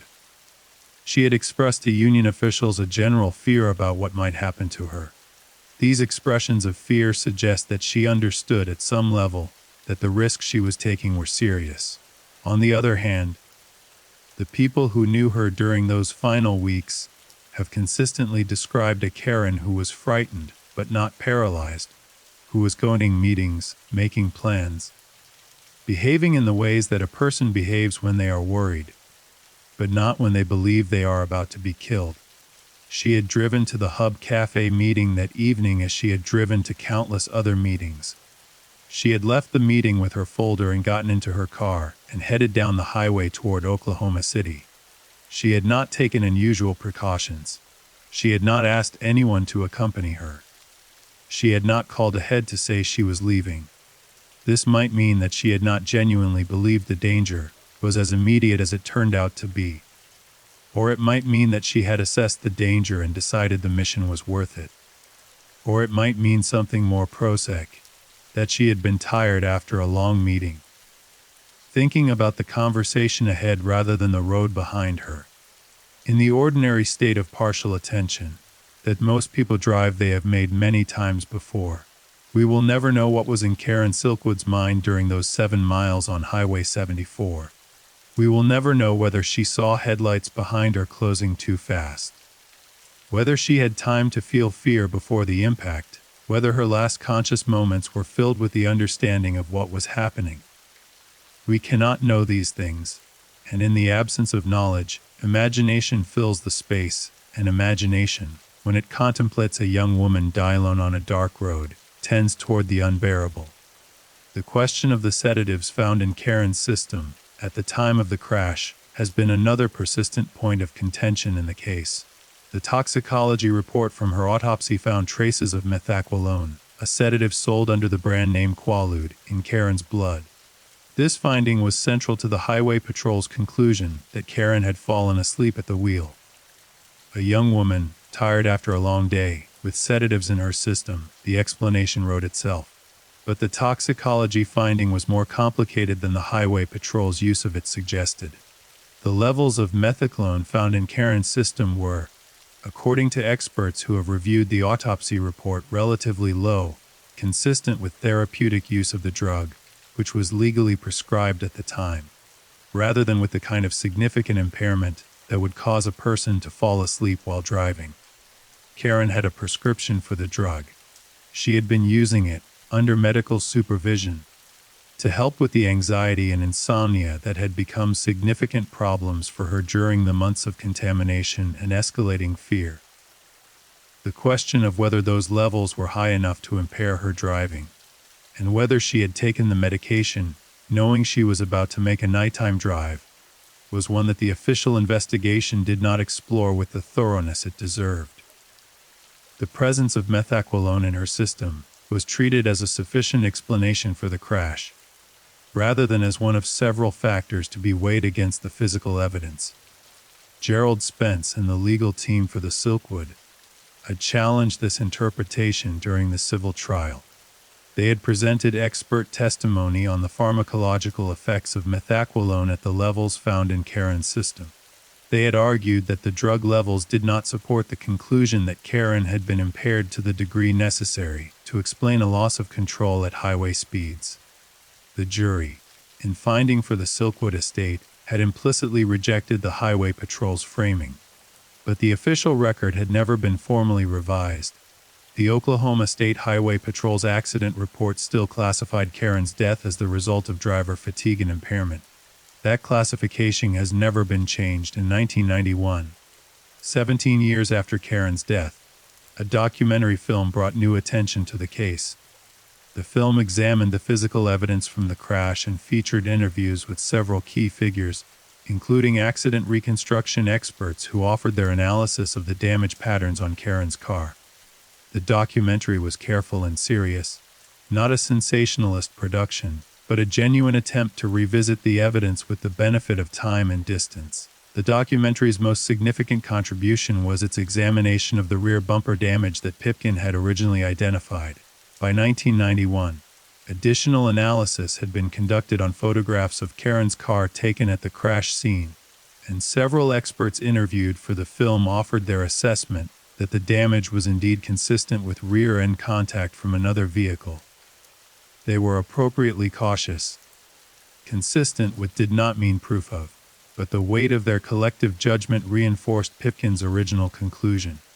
The documentary also featured interviews with people who had been connected to the case in various capacities and who had not previously spoken publicly. Some of these interviews were revelatory in small but important ways, adding texture to the picture of what had been happening around the Cimarron plant in 1974, confirming details that had previously been established only through single sources, filling in gaps that the official record had left empty. None of it was enough to reopen the criminal investigation. The standard for that, new evidence of sufficient weight and specificity to justify the expenditure of investigative resources on a case that was by then nearly 2 decades old, was simply not met by documentary testimony and accident reconstruction analysis, however compelling. But the documentary, like Rashke's book, like the film with Meryl Streep, like the congressional testimony in the civil trial, added another layer to the record, another piece of the mosaic, another reason for people who had not previously heard of Karen Silkwood to encounter her story and ask the questions that the case demanded. The town of Crescent, Oklahoma, which had been the center of Karen's world in her final years, carried the weight of the story in its own particular way. Small towns absorb the events that happen in them and around them in ways that are different from how cities process historical moments. In a city, something extraordinary happens, and the city moves on. Its size and velocity and the constant generation of new events carrying the old ones away. In a small town, events settle into the landscape. They become part of the permanent geography of the place. Crescent was and remains a small town. The Kerr-McGee plant that had defined so much of its economic life for a generation was gone, closed in 1975. Its physical presence gradually erased by cleanup operations and the slow reclamation of the land. But the memory of what had happened there, the contamination, the union fights, The young woman who had died on the highway persisted in the way that small-town memories persist, passed from person to person, generation to generation, never entirely leaving the air. People who grew up in Crescent in the years after Karen's death have described knowing her story in the way you know the stories that define the place where you come from, not as history, exactly, but as something more personal and more present, as something that happened here, to someone who walked these streets and drove these roads, and that left a mark that the official record has never been able to fully account for. The environmental legacy of the Kerr McGee Cimarron plant extended well beyond the memories of the people of Crescent. The physical remediation of the site, the cleanup of radioactive contamination from the soil, the water, the surrounding landscape, was a process that took decades and cost tens of millions of dollars, and that was never, by the assessment of independent environmental scientists, fully completed. The Cimarron River, which runs near the plant site, had been contaminated with radioactive materials during the years of the plant's operation. Wildlife in the area had been affected. Agricultural land near the site carried elevated levels of radioactive contamination. The health consequences for the people who had lived and worked in the area, including the workers whose exposures Karen had been trying to document, and the community members who had never worked at the plant at all, were difficult to quantify precisely but were, in the assessment of independent health researchers, significant. This environmental legacy is, in a sense, the most concrete and measurable aspect of everything Karen Silkwood had been trying to expose. She had been trying to say that the plant was dangerous, that the contamination was real, that the people around the plant were being harmed. The physical evidence of that harm, present in the soil and the water and the health records of the people who had lived near the plant, is the kind of evidence that not require a jury to evaluate or a judge to interpret. It simply is. Karen was right. The harm was real. The contamination was real. The danger was real. And the people who had the power to stop it had chosen not to, for as long as they could get away with that choice. As the 1990s progressed, the Karen Silkwood case continued to attract the attention of researchers and investigators who approached it from different angles and with different methodologies. Academic researchers in fields ranging from labor history to nuclear policy to feminist studies found in Karen's story a case study that illuminated broader questions about power, accountability, and the treatment of individuals who challenge institutional authority. The feminist reading of Karen's case was particularly compelling, and for a long time underappreciated. Karen Silkwood was a young woman in a working-class job in rural Oklahoma operating in 1974. A historical moment when the expectations placed on women in her position were still largely defined by domesticity and deference. She was not supposed to be the person who took on Kara McGee. She was not supposed to be the person who gathered the documents and called the union and arranged the meeting with the New York Times. She was not supposed to be the most dangerous person in the room. And yet she was. And the people who found her dangerous responded to that danger with the particular ferocity that is reserved for those who transgress the boundaries of what they are supposed to be. A young woman who knew too much, a young woman who would not be quiet, a young woman who had to be stopped. The gendered dimension of Karen's vulnerability, the way her gender shaped both her experience inside the plant and the response of those who wanted to suppress her, has been explored thoughtfully by researchers who have brought that lens to the case. It does not explain everything about what happened to her, but it illuminates something important about the specific form that the threat against her took and the specific ways which she was made vulnerable. The pharmaceutical question, the methaqualone in Karen's system, continued to generate debate among people who studied the case carefully. One line of investigation that several researchers pursued, with suggestive but inconclusive results, concerned the possibility that Karen had been given a larger dose of the drug than she knew about, that her food or drink had been laced with methaqualone, in the same way and possibly by the same person who had contaminated her food with plutonium prior to her drive to Oklahoma City. This theory, if true, would explain several things. It would explain why the methaqualone was present in her system on a night when she was driving to an important meeting, and would presumably have wanted to be alert. It would explain the driving behavior that the Highway Patrol's accident reconstruction suggested, the gradual drift across the centerline consistent with a driver losing consciousness, rather than a sudden loss of control. And it would connect the contamination of her apartment to the night of her death in a chilling continuity, the same method, the same perpetrator, the same willingness to use food as a vector for harm. The theory was never proven.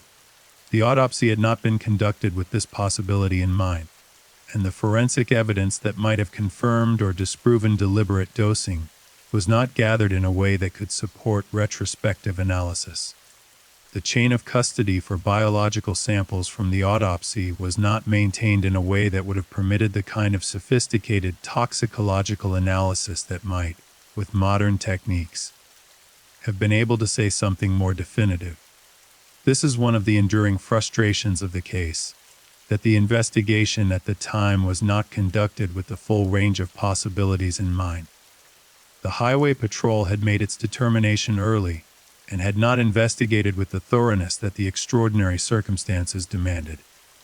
Evidence that might have been preserved, had investigators been looking for evidence of homicide rather than confirming a predetermined conclusion of accident, was lost. By the late 1990s and into the 2000s, the story of Karen Silkwood had been absorbed into the broader narrative of American whistleblower cases in a way that both honored her legacy and, to some extent, standardized it, made it into a template, an archetype, a story about a type rather than about a specific, irreplaceable person.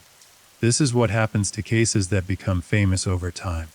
The person at the center becomes a symbol, and symbols are by definition simpler than the people they represent. Karen the martyr, Karen the whistleblower, Karen the victim of corporate power. Each of these framings captured something true about her story. Each of them also left something out, left out the complexity and the ordinariness and the humanity of a real person who had been afraid and courageous and sometimes wrong, and often right and always, irreducibly herself. The people who knew Karen Drew Stevens, Dolly Pellaker, the union officials who had worked with her, the family member, sometimes expressed discomfort with the symbolic Karen, with the way the real person had been absorbed into the icon. They did not resent the attention or the recognition. They were glad that people remembered her. But they knew things about Karen that the icon did not capture, knew her laugh and her stubbornness and her particular way of caring for people. And the loss of those things in the transition from person to symbol was its own kind of grief. The 21st century brought new tools to the investigation of cold cases, DNA analysis, digital forensics, advanced accident reconstruction software, the opening of previously classified government archives, and with those tools came renewed interest in cases like Karen Silkwood's. Researchers and journalists began revisiting the physical evidence with fresh eyes and modern methodologies. Some of what they found was consistent with what earlier investigators had concluded. Some of it was new. Some of it was ambiguous in ways that resisted the definitive resolution everyone had been hoping for. The accident reconstruction analysis, revisited with modern software, continued to support the conclusion that the damage to Karen's rear bumper was consistent with rear-end contact. It did not definitively prove it. The ambiguity that had always characterized the physical evidence remained, but modern tools had not resolved it in favor of the Highway Patrol's original conclusion either. The declassification of certain FBI records related to the case, obtained through Freedom of Information Act requests in the 2000s and 2010s, revealed additional details about the Bureau's investigation that had not previously been public. Some of these details were unremarkable. The ordinary mechanics of an investigation that had covered a lot of ground without finding a prosecutable answer. Others were more interesting. Among the more significant revelations from the declassified FBI records was documentation of the Bureau's awareness, at the time of the investigation, that a private security operation had been active in the vicinity of the Cimarron plant. The FBI had known about the surveillance operation. They had opened investigative threads related to it, and those threads had, at some point, been dropped without being fully pursued. The reason those threads were dropped was not specified in the documents that were declassified, The relevant decision-making records either did not exist in the released materials or had been redacted. But the fact that the threads had been opened and then abandoned, that the FBI had identified the surveillance operation as potentially relevant to Karen's death, and had then chosen not to follow it to its logical conclusion, was, to the researchers who found this information, deeply significant. It was not proof of a cover-up. It was consistent with one. The question of what Kerr-McGee knew and when they knew it had always been central to the case. The company had always maintained that Karen's death was a tragedy unrelated to her activity or her document-gathering campaign. They had always maintained that the contamination of her apartment was either her own doing or unexplained. They had always maintained that they were a responsible corporate citizen operating within the law and the regulatory framework of their industry. The evidence, across its many dimensions, suggested otherwise. The civil jury had found otherwise. The AEC investigation had found otherwise. The congressional hearings had suggested otherwise. And the decades of reporting and research that followed had, piece by piece, assembled a picture that looked very different from the one Kerr-McGee had always presented. But the company, and the individuals within it who had known what was happening, and had made the decisions that shaped Karen's fate, had never been held to criminal account. The statute of limitations on most of the relevant offenses had long since expired. The individuals most likely to have been involved were by the 2000s, either dead or very old or protected by the same institutional structures that had protected them in 1974. Criminal sense was no longer on the table. What remained was history, memory. The record, as it stood by the early 2000s, was both voluminous and incomplete. Voluminous in the sense that the Karen Silkwood case had generated an extraordinary quantity of documentation, congressional testimony, court records, FBI's AEC investigation reports, journalistic accounts, academic analyses, personal testimonies, legal briefs, expert opinions, that collectively constituted one of the most thoroughly documented unresolved cases in American history. Incomplete in the sense that none of that documentation, taken individually or collectively, had been able to answer the questions that mattered most. Who had put plutonium in Karen Silkwood's food? Who had been driving the vehicle that struck her car on Highway 74? Where were the documents? These three questions remained as open in 2005 as they had been in 1975. The accumulation of evidence had clarified the context, had established the broader pattern of what had been happening at the Cimarron plant, and in the world around it, had confirmed in overwhelming detail that Karen had been right about the safety violations and right about the danger she was in. But it had not produced names. It had not produced a confession. It had not produced the specific, concrete, prosecutable answer that justice demanded. And so the case continued to exist in that difficult middle space, too important to forget, too unresolved to close, too politically charged to discuss without the careful navigation of institutional sensitivities that had always characterized the official response to it. In 2014, 40 years after Karen's death, a series of commemorative events and publications marked the anniversary of the case. Academic conferences examined its significance. Labor historians placed it in the context of the broader history of worker safety advocacy in the United States.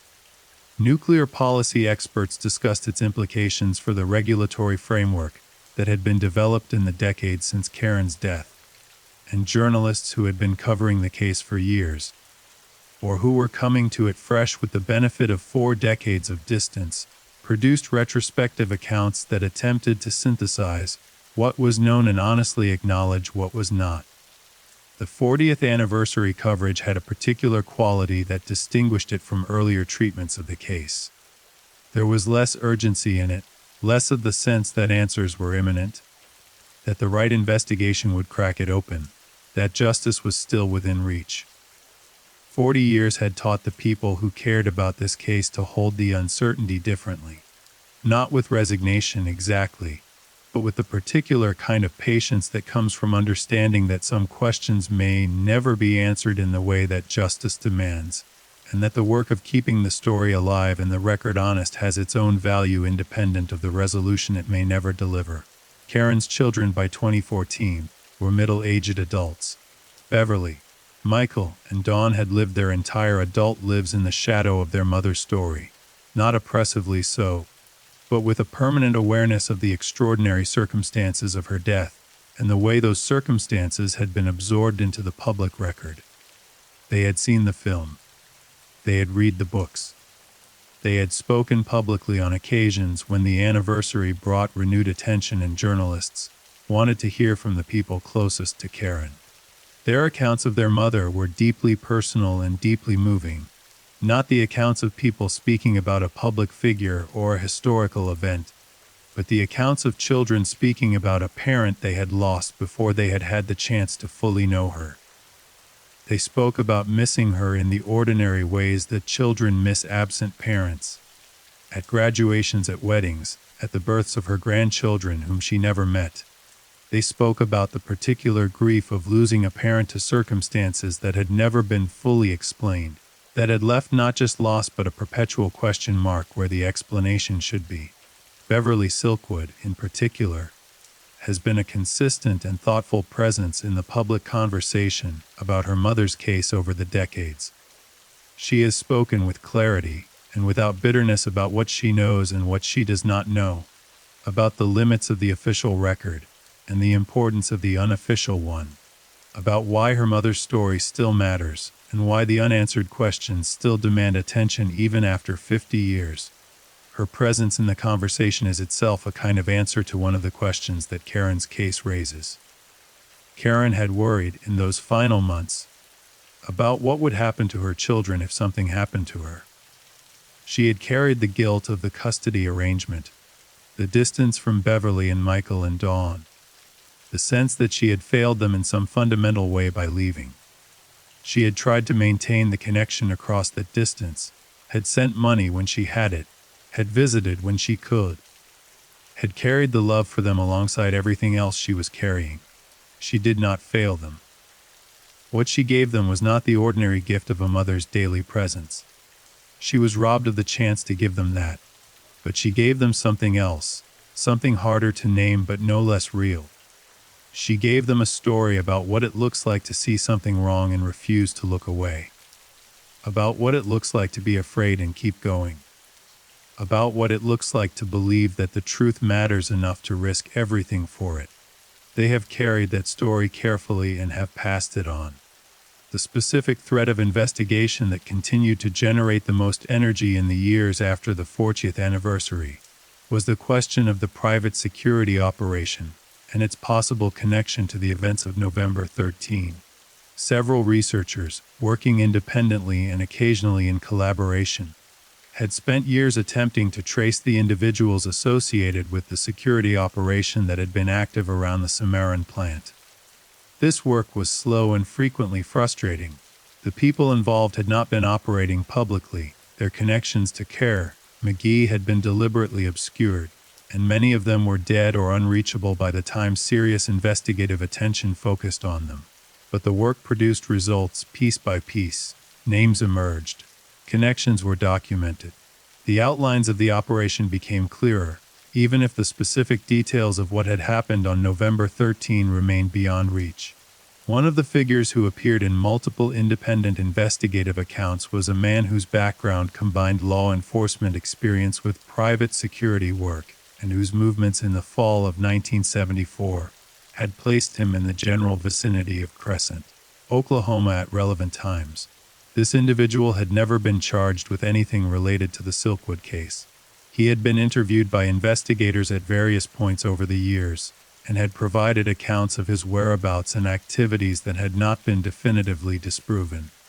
He had, in the parlance of investigative journalism, long been a person of interest, someone whose name kept appearing in connection of a case, whose connections to the relevant parties were documented, but against whom no prosecutable evidence had been assembled.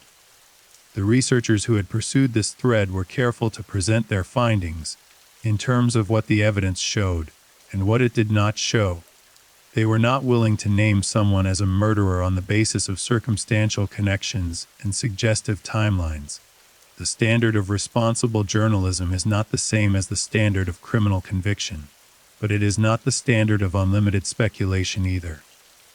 What they could say, and said clearly, was that this individual's connections to the case warranted serious investigative attention that the official investigations had never provided. That serious investigative attention was never officially provided. The case remained cold.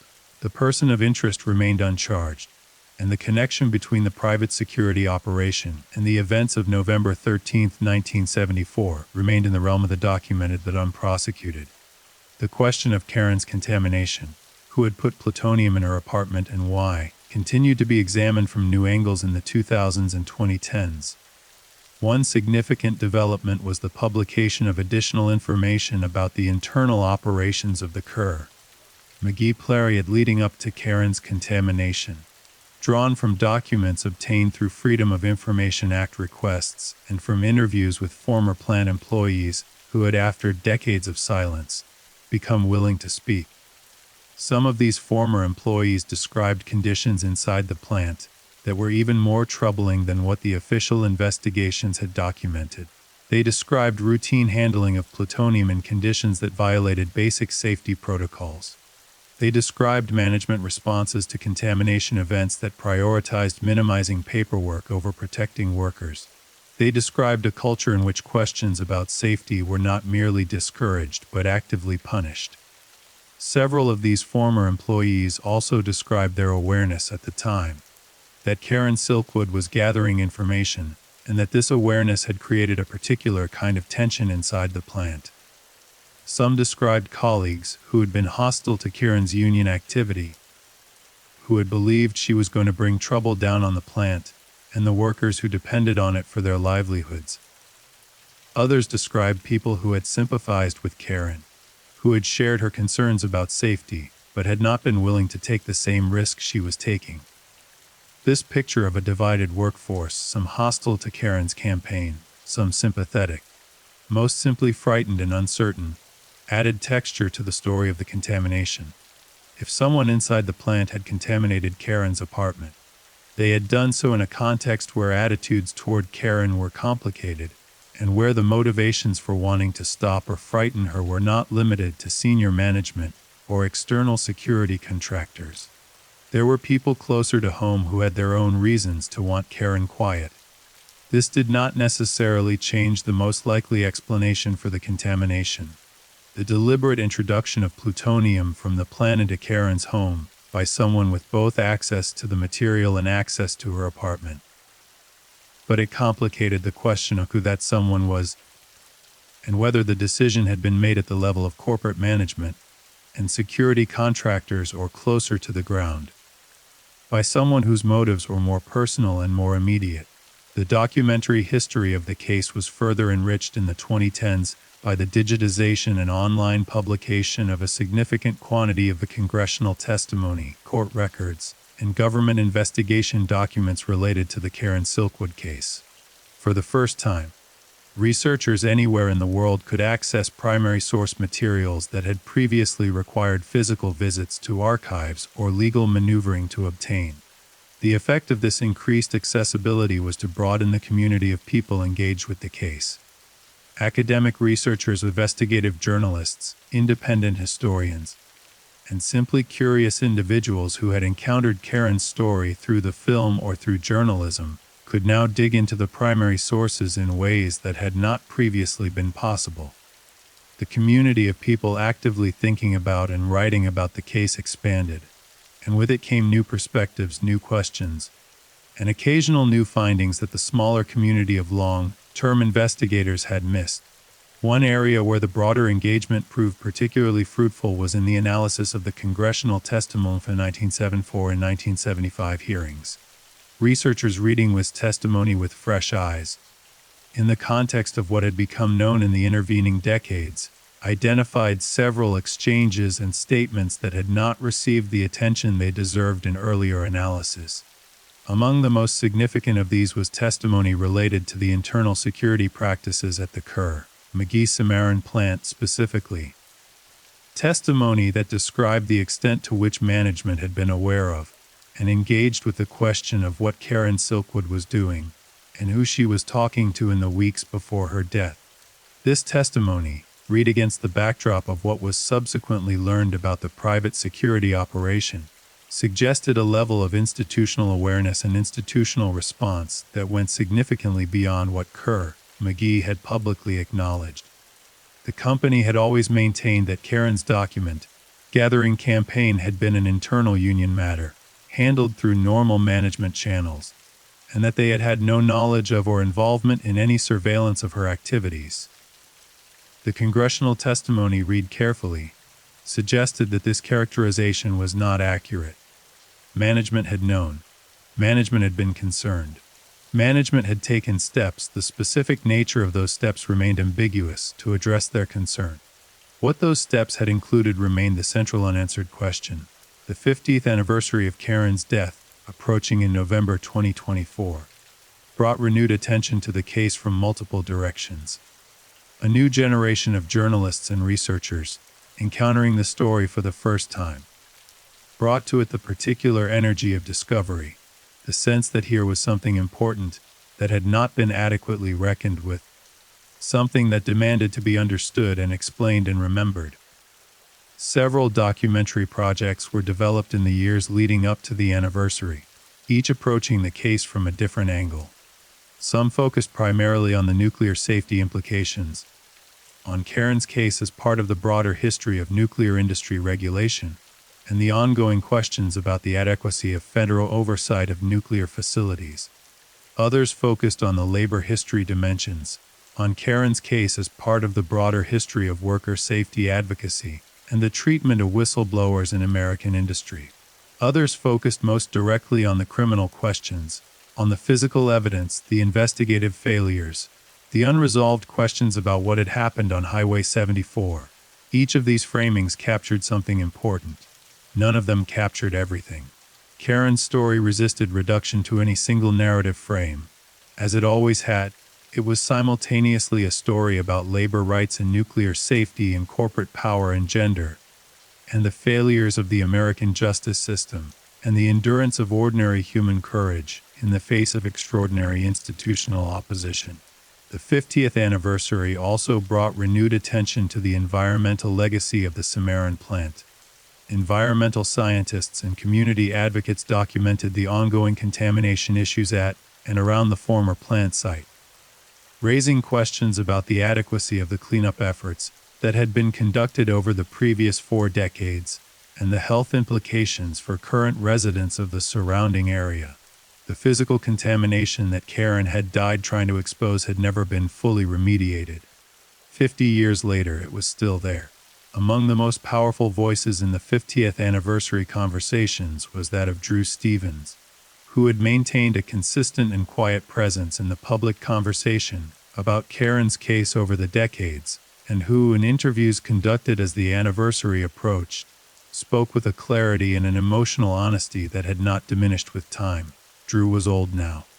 The young man who had loved Karen Silkwood, who had watched her drive away on a November night in 1974 and never seen her again, had lived a full life in the half-century since.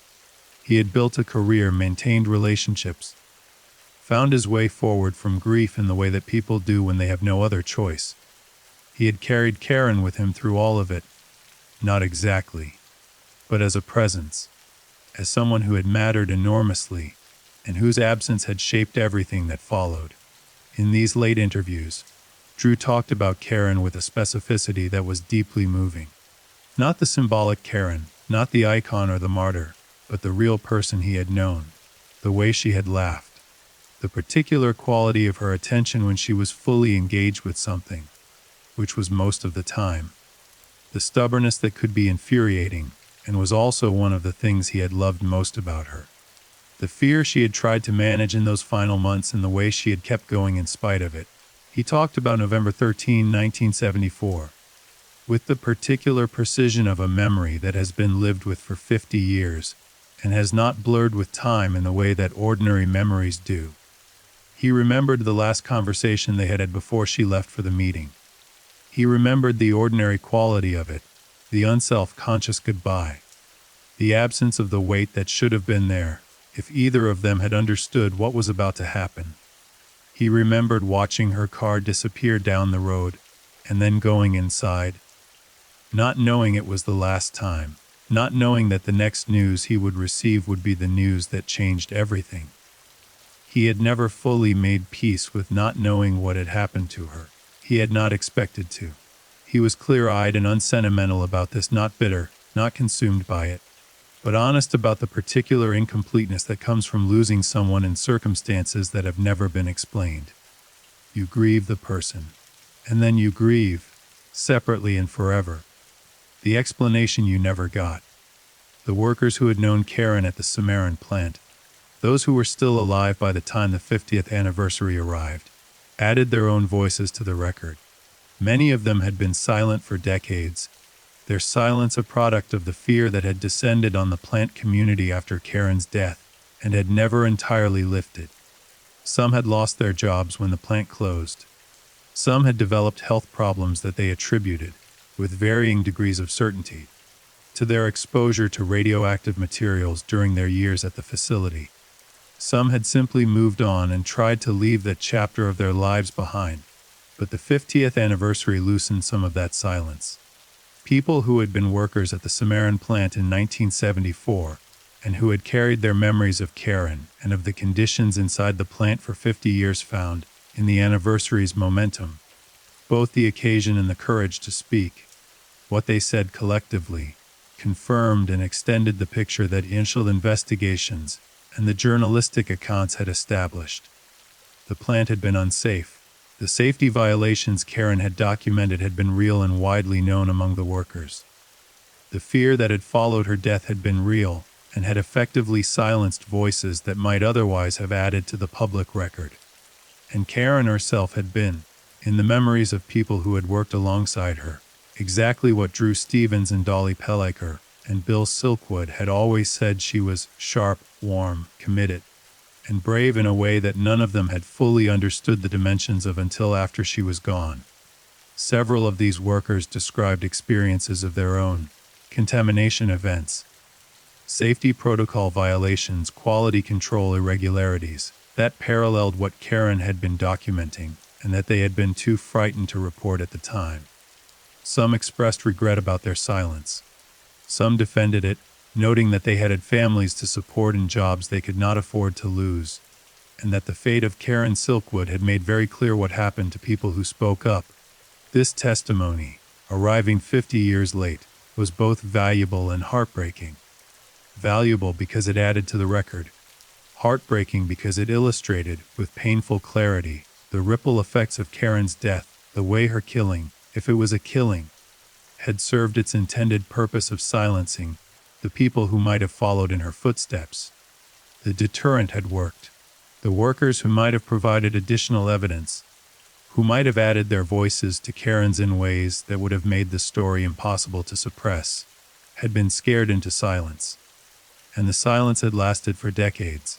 The question of what Karen's case meant for the present, not as history but as a living issue with ongoing implications, was one that the 50th anniversary coverage addressed with particular seriousness. The nuclear industry in the United States had changed dramatically since 1974, and much of that change had been driven, directly or indirectly, by the questions Karen's case had raised. The regulatory framework was stronger. Worker protections were more robust. The culture of safety compliance inside nuclear facilities was, by the assessment of most experts, significantly better than what had prevailed at the Cimarron plant.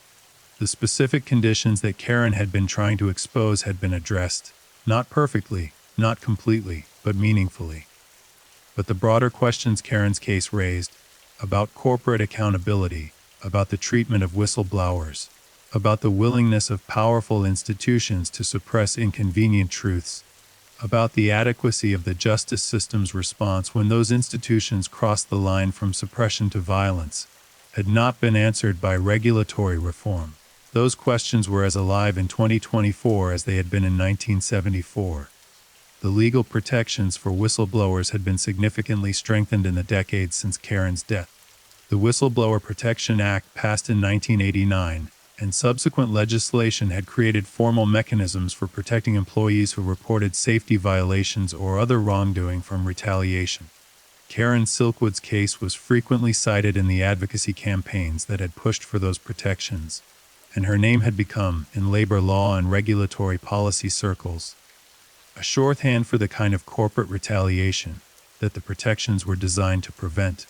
But the effectiveness of those protections, their real-world application, the extent to which they actually shielded whistleblowers from the kinds of consequences Karen had faced, remained a matter of ongoing debate and ongoing evidence.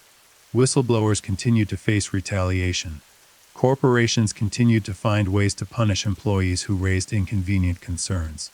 The mechanisms of suppression had become more subtle, more legally calibrated, more careful about leaving the kind of evidence that a plaintiff's attorney could use in court. But they had not disappeared. Karen Silkwood's story, in this sense, was not merely historical. It was a warning that remained relevant, a cautionary tale that had not lost its power to instruct, because the conditions that produced it had not been fully eliminated. The Atomic Energy Commission, which had been the primary federal regulator of the nuclear industry at the time of Karen's death, was itself a casualty of the investigations and controversies that Karen's case had helped to catalyze. The AEC was abolished in 1974, the same year Karen died, and its functions were divided between a new regulatory body, the Nuclear Regulatory Commission, and a new Energy Research and Development Agency. The structural conflict of interest that had compromised the AEC's regulatory function, the dual mandate to promote and regulate nuclear energy, was in theory resolved by this reorganization. The NRC, operating as a purely regulatory body without the promotional mandate that had distorted the AEC's priorities, was in principle more effective and more independent regulator. In practice, the relationship between the NRC and the industries it regulated continued to be a subject of significant criticism from nuclear safety advocates and independent researchers. The revolving door between the regulatory agency and the industry it regulated, the flow of personnel back and forth between the NRC and the nuclear companies, created its own set of structural conflicts that were different in form, but similar in effect to those that had compromised the AEC. These ongoing regulatory questions were part of the living legacy of Karen Silkwood's case. She had exposed, at the cost of her life, a regulatory failure of extraordinary magnitude. The response to that failure had been meaningful but incomplete. The questions she had raised about who watches the watchman, about the adequacy of federal oversight of an industry with enormous power and enormous incentives to resist that oversight, remained unanswered in any fully satisfying way. By the time the 50th anniversary of Karen's death arrived in November 2024, the Karen Silkwood case had been examined from more angles, by more investigators, using more tools and methodologies than almost any other unresolved case in American history. And yet the central questions remained open. No one had been charged with Karen's murder, if it was a murder. No one had been charged with the deliberate contamination of her apartment. No one had been charged with the theft of her documents. The official record still classified her death as a traffic accident. The official record had never been revised. The physical evidence from the crash site, photographs, measurements, the accident reconstruction reports, was still available, still contested, still capable of supporting multiple interpretations depending on the expertise and the methodology of the analyst examining it. The toxicology evidence from the autopsy was still available and still ambiguous. The documentary evidence about the private security operation was more extensive than it had been at any previous point in the investigation of the case, but it still stopped short of the specificity required to support criminal charges, even if criminal charges had still been available, which they were not. The case was, in the most technical sense, still open. No statute of limitations applies to murder, and if new evidence of sufficient weight were to emerge, it would theoretically be possible to bring charges against a living suspect. But the people most likely to have been involved in Karen's death were dead or very old. The evidence, despite 50 years of accumulation, had not crossed the threshold of prosecutability, and the institutional will to pursue the case with the aggression it deserved had never materialized in the way that the Silkwood family and their advocates had hoped it would. What the case had, instead of resolution, was impact. The safety reforms it had catalyzed, the whistleblower protections it had helped create, the cultural memory it had embedded in the national consciousness through the film and the books and the journalism. The annual conversations on anniversaries and in classrooms and in labor halls that kept Karen's name and Karen's story and Karen's questions alive. These were real things. They were not nothing. They were, in a meaningful sense, the closest thing to justice that the Karen Silkwood case had ever produced. But they were not justice. Not the kind that Bill Silkwood had wanted. Not the kind that Beverly and Michael and Dawn deserved.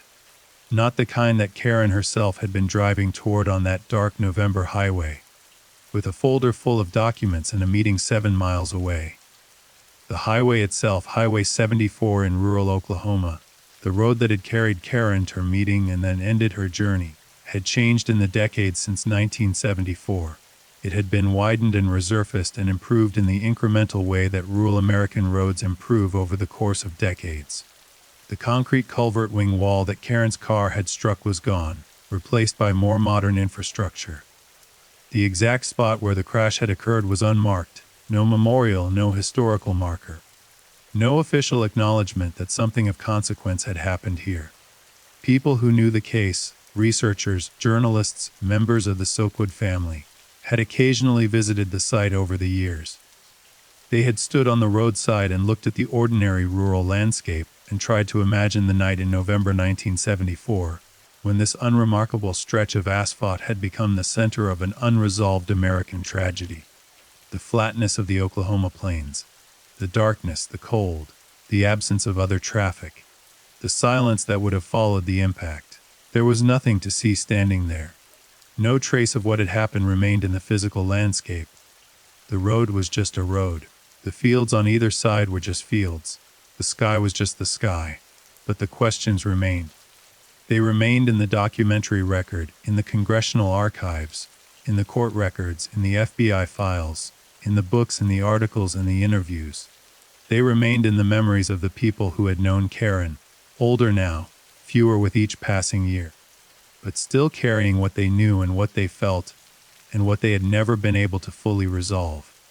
And they remained in the story itself, which has been told and retold for 50 years and has not yet told everything it has to tell. Karen Silkwood never made it to that meeting. She never got to hand over her documents, never got to see the story published, never got to watch the changes she had fought for take shape in the world. She was 28 years old, and she was gone before the fight was finished. But the fight was finished anyway. Because of her. Magee Cimarron plant closed. Safety regulations were strengthened. Whistleblower protections were written into law. The workers she had tried to protect were eventually better protected. The truth she had tried to tell was eventually told. Karen Silkwood did not die in vain. She died too soon, under circumstances that have never been fully explained, at the hands of forces that were never held fully accountable. But she did not die in vain. Her name is still spoken. Her questions are still asked. Her story is still told. And somewhere on a dark Oklahoma highway, the truth about what happened November 13, 1974, is still waiting to be found. Thank you for listening. If you enjoyed tonight's case, leave a comment and subscribe. Good night and stay safe.